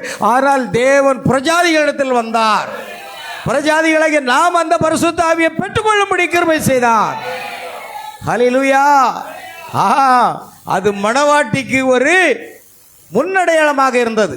அவர் பிரஜாதிகளிலிருந்து தம்முடைய நாமத்துக்காக ஒரு ஜனத்தை அழைப்பார் என்று அவர் கூறினார். இயேசு கிறிஸ்துனுடைய மணவாட்டி திருமதி இயேசு கிறிஸ்துவாக இருப்பாள். ஆமென். இயேசு கிறிஸ்து திருவாளர் இயேசு, நீங்கள் திருமதி இயேசு. ஏன்னா நீங்கள் இயேசு கிறிஸ்துடைய நாமத்தில் என்ன செய்திருக்கீங்க? ஞானஸ்நானம் பெற்றிருக்கீங்க. அதனால் நீங்கள் திருமதி இயேசு. Mister Jesus, Mrs Jesus. அல்லேலூயா. கவனிக்க வேண்டும் அருமையான தேவ பிள்ளைகள். அவள் அவருடைய ஆவியினால் அவருடைய நாமத்தில் ஞானஸ்நானம் பண்ணப்பட்டு அவருடைய வல்லமையால் நிறைக்கப்பட்டு அவருடைய நீதியை வஸ்திரமாக உடுத்தி இருப்பாள். அல்லேலூயா. அதோ அவள் இங்கே இருக்கிறாள். ஆமென். ஓ மணவாட்டியே, நீ கர்த்தராகிய இயேசு கிறிஸ்துவின் நாமத்தினால ஞானஸ்நானம் பெற்று அவருடைய நாமத்தை தரித்து கொண்ட பிள்ளையா இருக்கீங்க. அல்லேலூயா. பாருங்கள், இப்பொழுது கவனிங்கள், அது புறஜாதி மணவாட்டியாக இருக்கிறது. அடுத்த செய்தி, காதேஸ் பர்னேயாவில். உங்களுக்கு சமயம் இருக்கிறதா? இங்கே எகிப்தில் இருக்க இஸ்ரவேலராகிய இந்த உடன்படிக்கையின் மக்கள் அவளுடைய சகோதரனாகிய யோசேப்பை விற்று கீழ்ப்படியாமை நிமித்தம் எகிப்துக்கு கொண்டு செல்லப்பட்டு அங்கே 400 வருடங்கள் அடிமைத்தனத்தில் இருந்தார்கள். நீங்கள் இதை கவனிக்க வேண்டும் என்று நான் விரும்புகிறேன். அவர்கள் தங்களுடைய உடன்படிக்கையை ஒருபோதும் இழந்து போகவில்லை. ஆனால் அவர்கள் தங்களுடைய சுதந்திரத்தை தான் இழந்தார்களே அன்றி தங்களுடைய உடன்படிக்கை அல்ல. தேவன் ஆபிரகாமோடு செய்த அந்த உடன்படிக்கையை அவர் மறக்கவே இல்லை. தேவன் நம்மோடும் உடன்படிக்கை செய்திருக்கிறார். ஞானஸ்நானத்தின் மூலமாக நாம் அவரோடு என்ன செய்கிறோம்? ஒரு உடன்படிக்கை செய்திருக்கிறோம். தேவன் உடன்படிக்கையை முறித்து போட மாட்டார். அவருடைய கிருபையை நம்மை விட்டு விலக்கவும் மாட்டார். நாம் பின்வாங்கி போவோமானால் அவர் நம் மீது வியாதிகளை அனுப்புவார். நாம் பின்வாங்கி போவோமானால் அவர் நம் மீது பிசாசின் அந்த அசுத்தாவிகளை அனுப்புவார். ஏன்? நம்மை திருப்பி அவரிடத்தில் சேர்ப்பதற்காக. பாருங்கள், சங்கீத புஸ்தகத்திலே ஒரு வசனம் அங்கே இருக்கிறது. இப்போ நான் பாருங்க, அப்படியே மேலே போட்டோம். ஆகையால் தங்களுடைய சுதந்திரத்தை இழந்தார்களே அன்றி தங்களுடைய உடன்படிக்கை அல்ல. ஆபிரகாமோடு செய்த உடன்படிக்கையை தேவன் ஒருபோதும் என்ன செய்யல? அதை முறித்து போடவில்லை. ஆபிரகாமையும் பிறகு அவனுடைய வித்தையும் ரட்சித்துக் கொள்வேன் என்று தன்மேல் அவர் ஆணையிட்டு ஆபிரகாம், ஈசாக் மற்றும் யாக்கோபினிடத்தில் தேவன் உடன்படிக்கை பண்ணியிருக்கும் போது நிச்சயம் அவர் அந்த வாக்குத்தத்தத்தை காத்து கொள்ள கடமைப்பட்டிருக்கிறார். கர்த்தர் நம்மை முன்குறித்து, நம்மை தெரிந்து கொண்டு, நம்மை அழைத்து, நம்மை நீதிமானாக்கி, நம்மை கர்த்தராகிய இயேசு கிறிஸ்துவின் நாமத்தில் ஞானஸ்நானம் பெற வைத்து, நமக்கு பரிசுத்தாவின் அபிஷேகத்தை தந்து நம்மை மகிமைப்படுத்த வேண்டியது அவருடைய கடமை. உலக தோட்டத்துக்கு முன்பாக முன்குறித்தால், நீங்கள் சர்ச்சுக்கு வரமாட்டேன், நான் என்ன கூட்டத்துக்கு வரமாட்டேன், நான் இனி ஜெபம் பண்ண மாட்டேன், இனி பைபிள் வாசிக்க மாட்டேன்னு எங்கே ஓடணுமோ ஓடுங்க. கர்த்தர் முன்குறிச்சா நீ இருக்கிற இடத்துல தூக்கி கொண்டு வருவார். அதான் முன்குறித்தல். முன்குறித்தல் அதுதான் அர்த்தம். அவர் தான் முன்குறித்தவர்களை ஒருவரும் இழந்து போகவே மாட்டார், ஆனால் சிட்சைகளை கொடுப்பாருன்னு சொல்லி கர்த்தர் எவனிடத்தில் அன்பு கூறுகிறாரோ அவனை கடிந்து கொண்டு சிட்சிக்கிறார். சிட்சைகளை கொடுத்து மறுபடியும் கொண்டு வருவார். நாம் நம்ம விருப்பப்படி எதுவும் செய்ய முடியாதுங்க.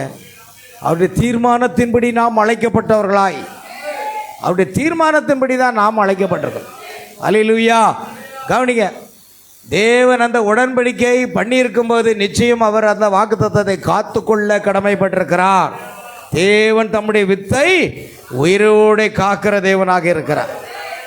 ஆபிரகாமுக்கு கொடுத்த வாக்குத்தத்தத்தை நிறைவேற்றுவதில் அவர் எவ்வளவு கடமைப்பட்டிருக்கிறாரோ அவ்விதமே அவர் உனக்கு கொடுத்த வாக்குத்தத்தத்தை நிறைவேற்றுவதிலும் அதே விதமாய் கடமைப்பட்டிருக்கிறார்.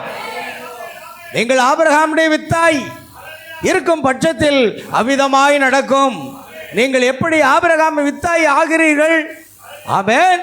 கிறிஸ்துவுக்குள் மரித்த நாம் ஆபிரகாமின் வித்தை ஏற்றுக்கொண்டு வாக்கு தத்தத்தின்படி சுதந்திரவாளியாகிறோம் என்று வேதம் கூறுகிறது. ஆமென்.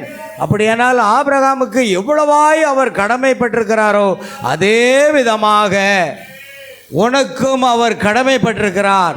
சொல்ல போனால் அதுதாமே நம்மிடத்திலிருந்து எல்லா பயத்தையும் எடுத்து போடுகிறது.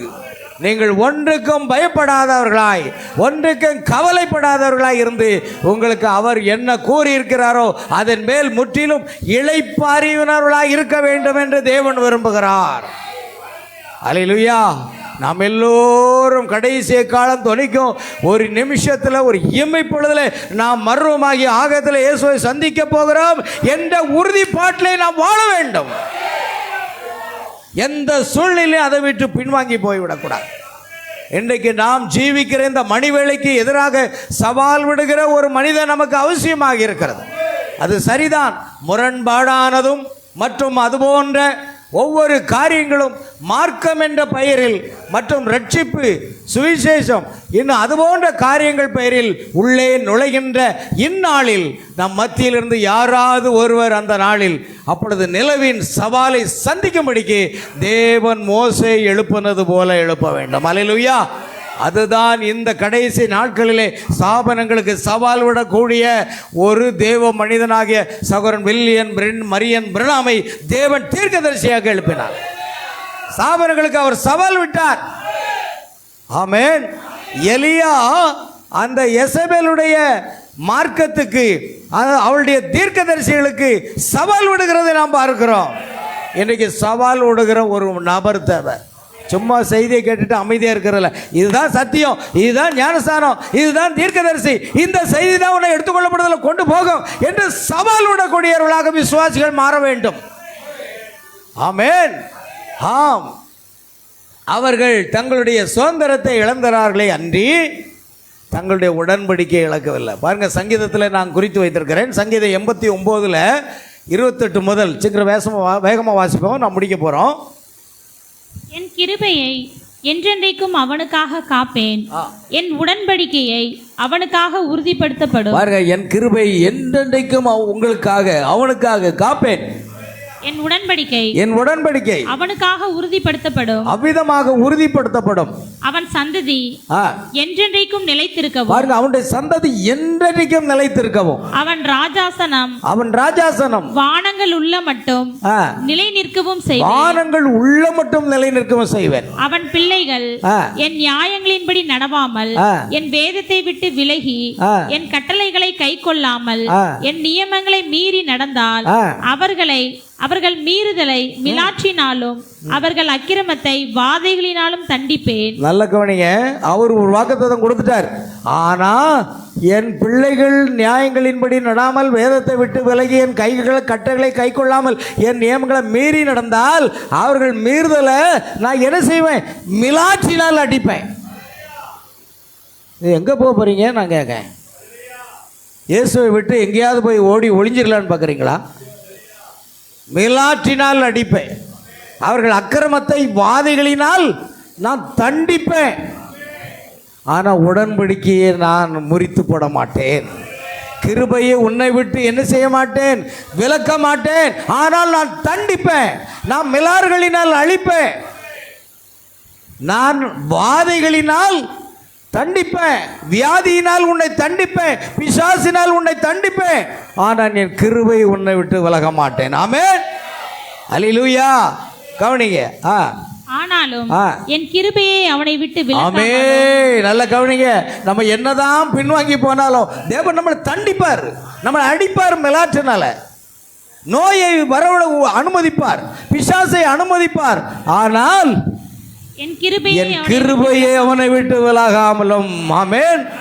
அந்த கிருபை அவனை விட்டு விலகாமலும் என் உண்மையிலும் நான் பிசகாமலும் இருப்பேன். அல்லேலூயா. அது எவ்வளவு அருமையான காரியம் பாருங்கள்.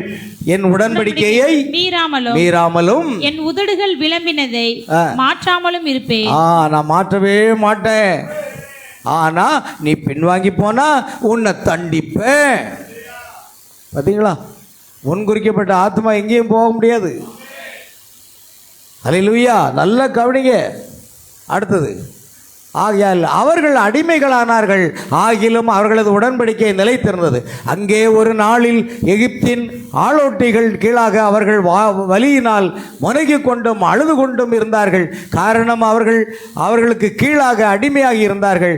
இங்கே இந்த அழகான காட்சியை நீங்கள் கவனிக்க விரும்புகிறேன். பாருங்கள், அது பிரயோஜனமாக இருக்கும். கவனிங்கள். தேவன் கீழே இறங்கி வந்து இப்பொழுது நீங்கள் குறிப்பிட்ட காரியங்களை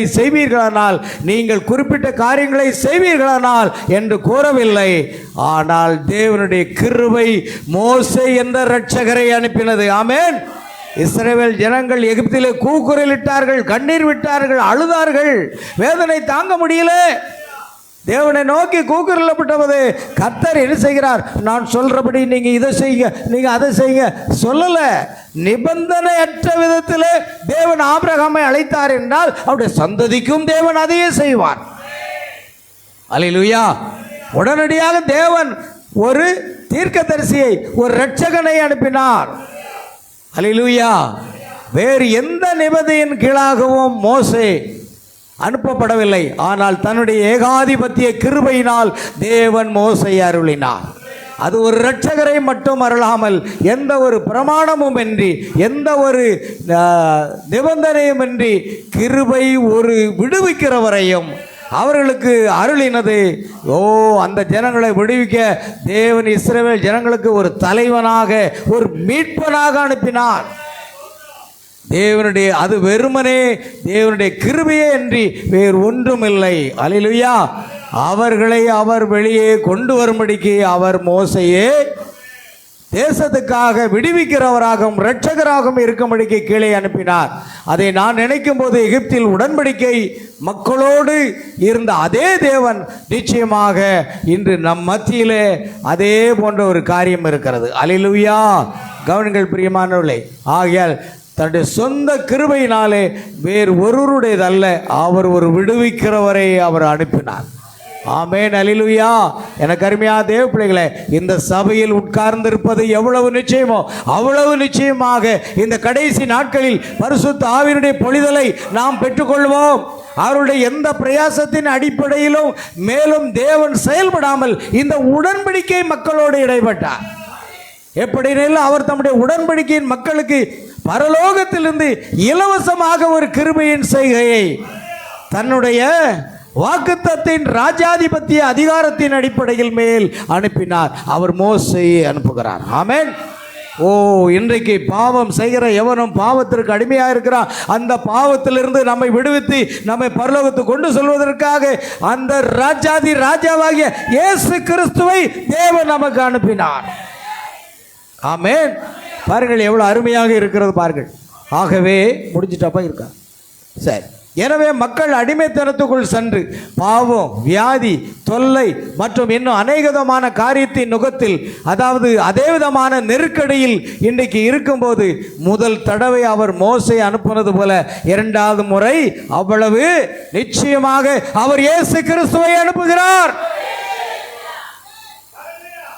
மோசே ஒரு மீட்பன், ஒரு தலைவன். இயேசு நமக்கு ஒரு மீட்பனாக இருக்கிறார், ஒரு இரட்சகராக வந்தார், ஒரு தலைவனாக வந்தார். அதனால தான் நாம் எனது தலைவன் இயேசுராஜன் மார்பில் சாய்ந்து சாய்ந்து மகிழ்ந்து மகிழ்ந்து இருப்பேன். ஆமென். அதனால தான் நம்ம அப்படி பாடுறோம். கவனிங்க, பாட்டு உணர்ந்து பாடணும். கவனிங்க. எனவே நெருக்கடி எழுப்பின போது தேவன் தன்னுடைய ராஜாதிபத்திய கிருபையின் அடிப்படையில் அவர் கிரியை செய்தார். எனவே அதே சட்டத்திட்டத்தின் கீழ் அதே காரியத்தை அவர் செய்தாக வேண்டும். இல்லாத பட்சத்தில் அப்பொழுது அங்கே அவர் செய்தது அவரை தவறு செய்ததாக ஆக்கிவிடும். அதை நீங்கள் புரிந்து கொண்டீர்களா சபையோரே? ஆமென். யாவர் எழுந்து நிற்போமாக. கடைசியாக நாம் ஒரு பாடலை பாடி நாம் முடிக்க போகிறோம். பிரியமானவர்களே, அல்லேலூயா. கர்த்தருக்கு ஸ்தோத்திரம். கர்த்தர் எப்பொழுதுமே தம்முடைய கிருபையை நம்மை விட்டு விலக்க மாட்டார். அவருடைய உடன்படிக்கையை முறித்து போட மாட்டார். அல்லேலூயா. அவர் நம் மீது அன்பு வைத்திருக்கிற தேவன். நாம் அவரை நேசிக்க வேண்டும், அவரை முழுமனதோடு நேசிக்க வேண்டும் என்று அவர் விரும்புகிறார். அல்லேலூயா. எல்லாம் நான் ஜெபிக்கலாம், எல்லாம் ஜெபிப்போம். கடைசியாக தேவனுடைய நாமத்தின் மகிமைக்காக ஆமென். அல்லேலூயா. Praise the Lord Jesus. நன்றி அப்பா. கோடான கோடி ஸ்தோத்திரங்களை நாங்கள் செலுத்துகிறோம். தேவரீர் பரிசுத்தர், வல்லவர், நல்லவர், கிருபையுள்ளவரை நன்றியோடு துதிக்கிறோம். ஆண்டவரே, உம்முடைய பரிசுத்த நாமத்துக்கு மகிமை உண்டாகட்டும். அப்பா பிதாவே சோதரிகள் எல்லாரும் வாய் திறந்து கர்த்தரை சோதரிப்போமாக. நன்றி அப்பா, நன்றி நன்றி. ஓ கர்த்தர் நம் ஒவ்வொருவரையும் உள்ளங்கைகளில் வரைந்து வைத்திருக்கிறார். ஆமென். அல்லேலூயா. சோதரிக்கிறோம் சோதரிக்கிறோம் கர்த்தாவே. ஓ ஜீவனுள்ள தேவனாகிய இயேசு கிறிஸ்துனுடைய நாமத்துக்கு மகிமை உண்டாக முடியாது ஜெபிக்கிறோம். அல்லேலூயா. சோதரம். Praise the Lord Jesus. எல்லாரும் கர்த்தருக்கு நன்றி சொல்லுவோமா?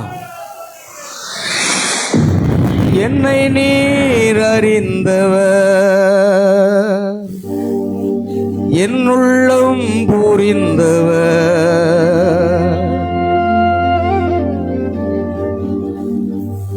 என்னை நீர் அறிந்தவர், என்னுள்ளம் புரிந்தவர், தாயினும் மேலானவர், என்னை தந்தையை போல் தூக்கி சுமப்பவர்,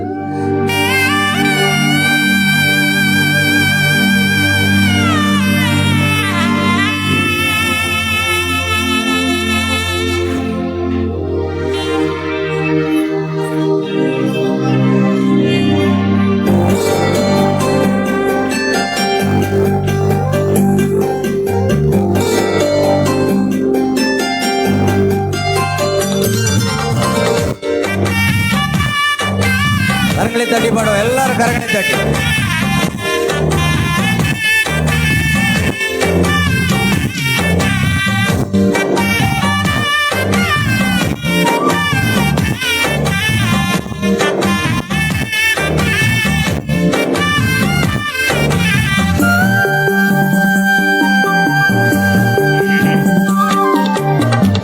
என்னை நீர் அறிந்தவர், என்னுள்ளம் புரிந்தவர் தாயினும் மேலானவர் என்னை தந்தையை போல் தூக்கி சுமப்பவர்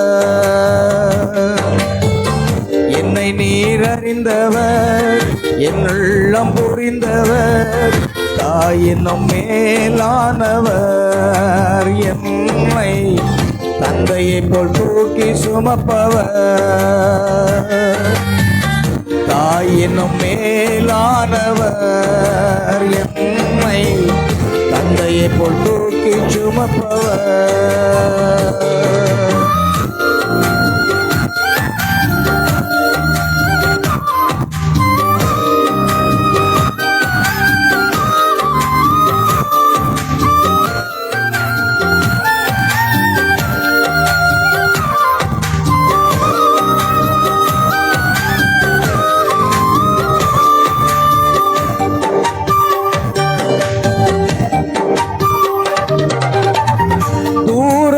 இருந்தும் என் நினைவினை அறிகின்றேன் சோண்டிட்ட நேரமெல்லாம் புதுவலன் எனக்கு அளித்தேன் தூரத்தில் இருந்தும் என் நினைவினை அறிகின்றேன் சோண்டிட்ட நேரமெல்லாம் புதுவலன் எனக்கு அளித்தேன் கண்ணீரை கணக்கில் வைத்தவர் எந்தன் கதறுதல் கேட்டறிந்தவர்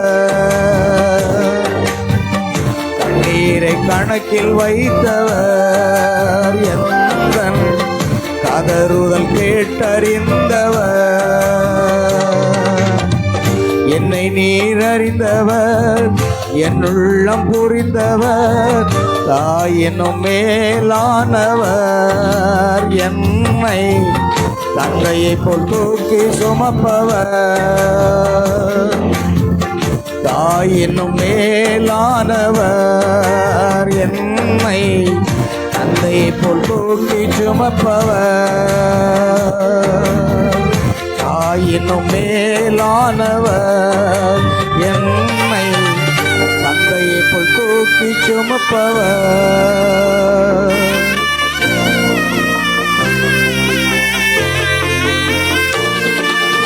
ஆமென். கரங்களை தட்டி பாடுவோம் உற்சாகமாக. ஆமென். அல்லேலூயா.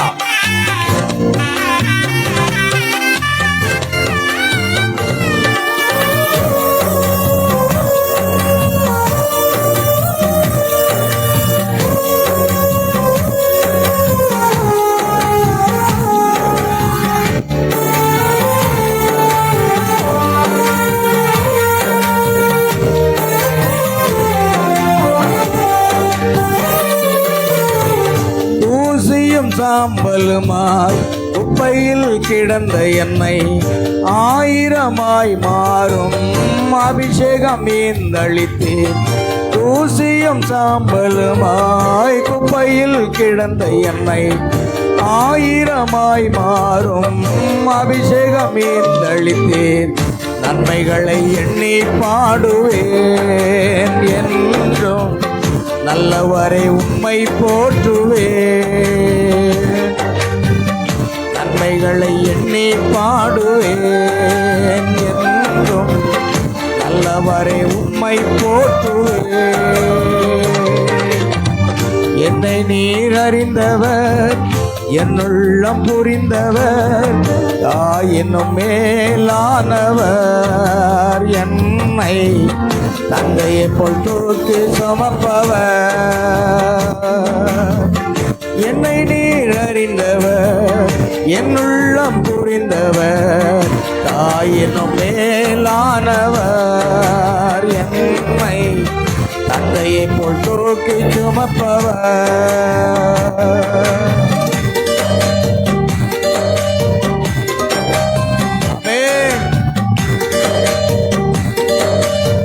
ஆவியால் நிறைந்து கர்த்தரை ஆராதிப்போம்.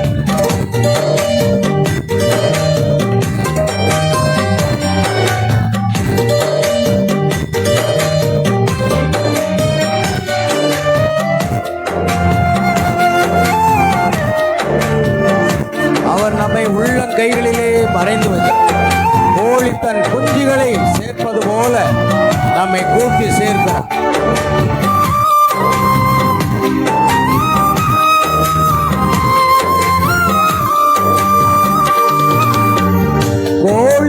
குஞ்சிகளை சிறகினால் அணைப்பது போல் பயந்திட்ட நேரமெல்லாம் வார்த்தையால் வாழ்வு தந்தீர். கோழி தன் குஞ்சிகளை சிறகினால் அணைப்பது போல் பயந்திட்ட நேரமெல்லாம் வார்த்தையால் வாழ்வு தந்தீர். என் வாழ்வில் மாற்றம் தந்தவர் என் நேசர், நேற்றும் என்றும் மாறிடாதவர். நம் வாழ்வில் மாற்றம் தந்தவர் நம் இயேசு, நேற்றும் என்றும் மாறிடாதவர். என்னை நீர் அறிந்தவர், என் உள்ளம் புரிந்தவர், தாய் என்னும் மேலானவர். என்னை தந்தையை போல் தூக்கி சுமப்பவர். என்னை நீர் அறிந்தவர், என் உள்ளம் புரிந்தவர், என்னை நீர் அறிந்தவர், என் உள்ளம் புரிந்தவர், தாய் என்னும் மேலானவர். என்னை தந்தை போல் தூக்கி சுமப்பவர், தாயினும் மேலானவர். என்னை தந்தையை போல் தூக்கி சுமப்பவர், தாயினும் மேலானவர். என்னை தந்தையை போல் தூக்கி சுமப்பவர், தாயினும் மேலானவர். என்னை தந்தையை போல் தூக்கி சுமப்பவர், கண்ணீரை கணக்கில் வைத்தவர், என் கதறுதல் கேட்டறிந்தவர்.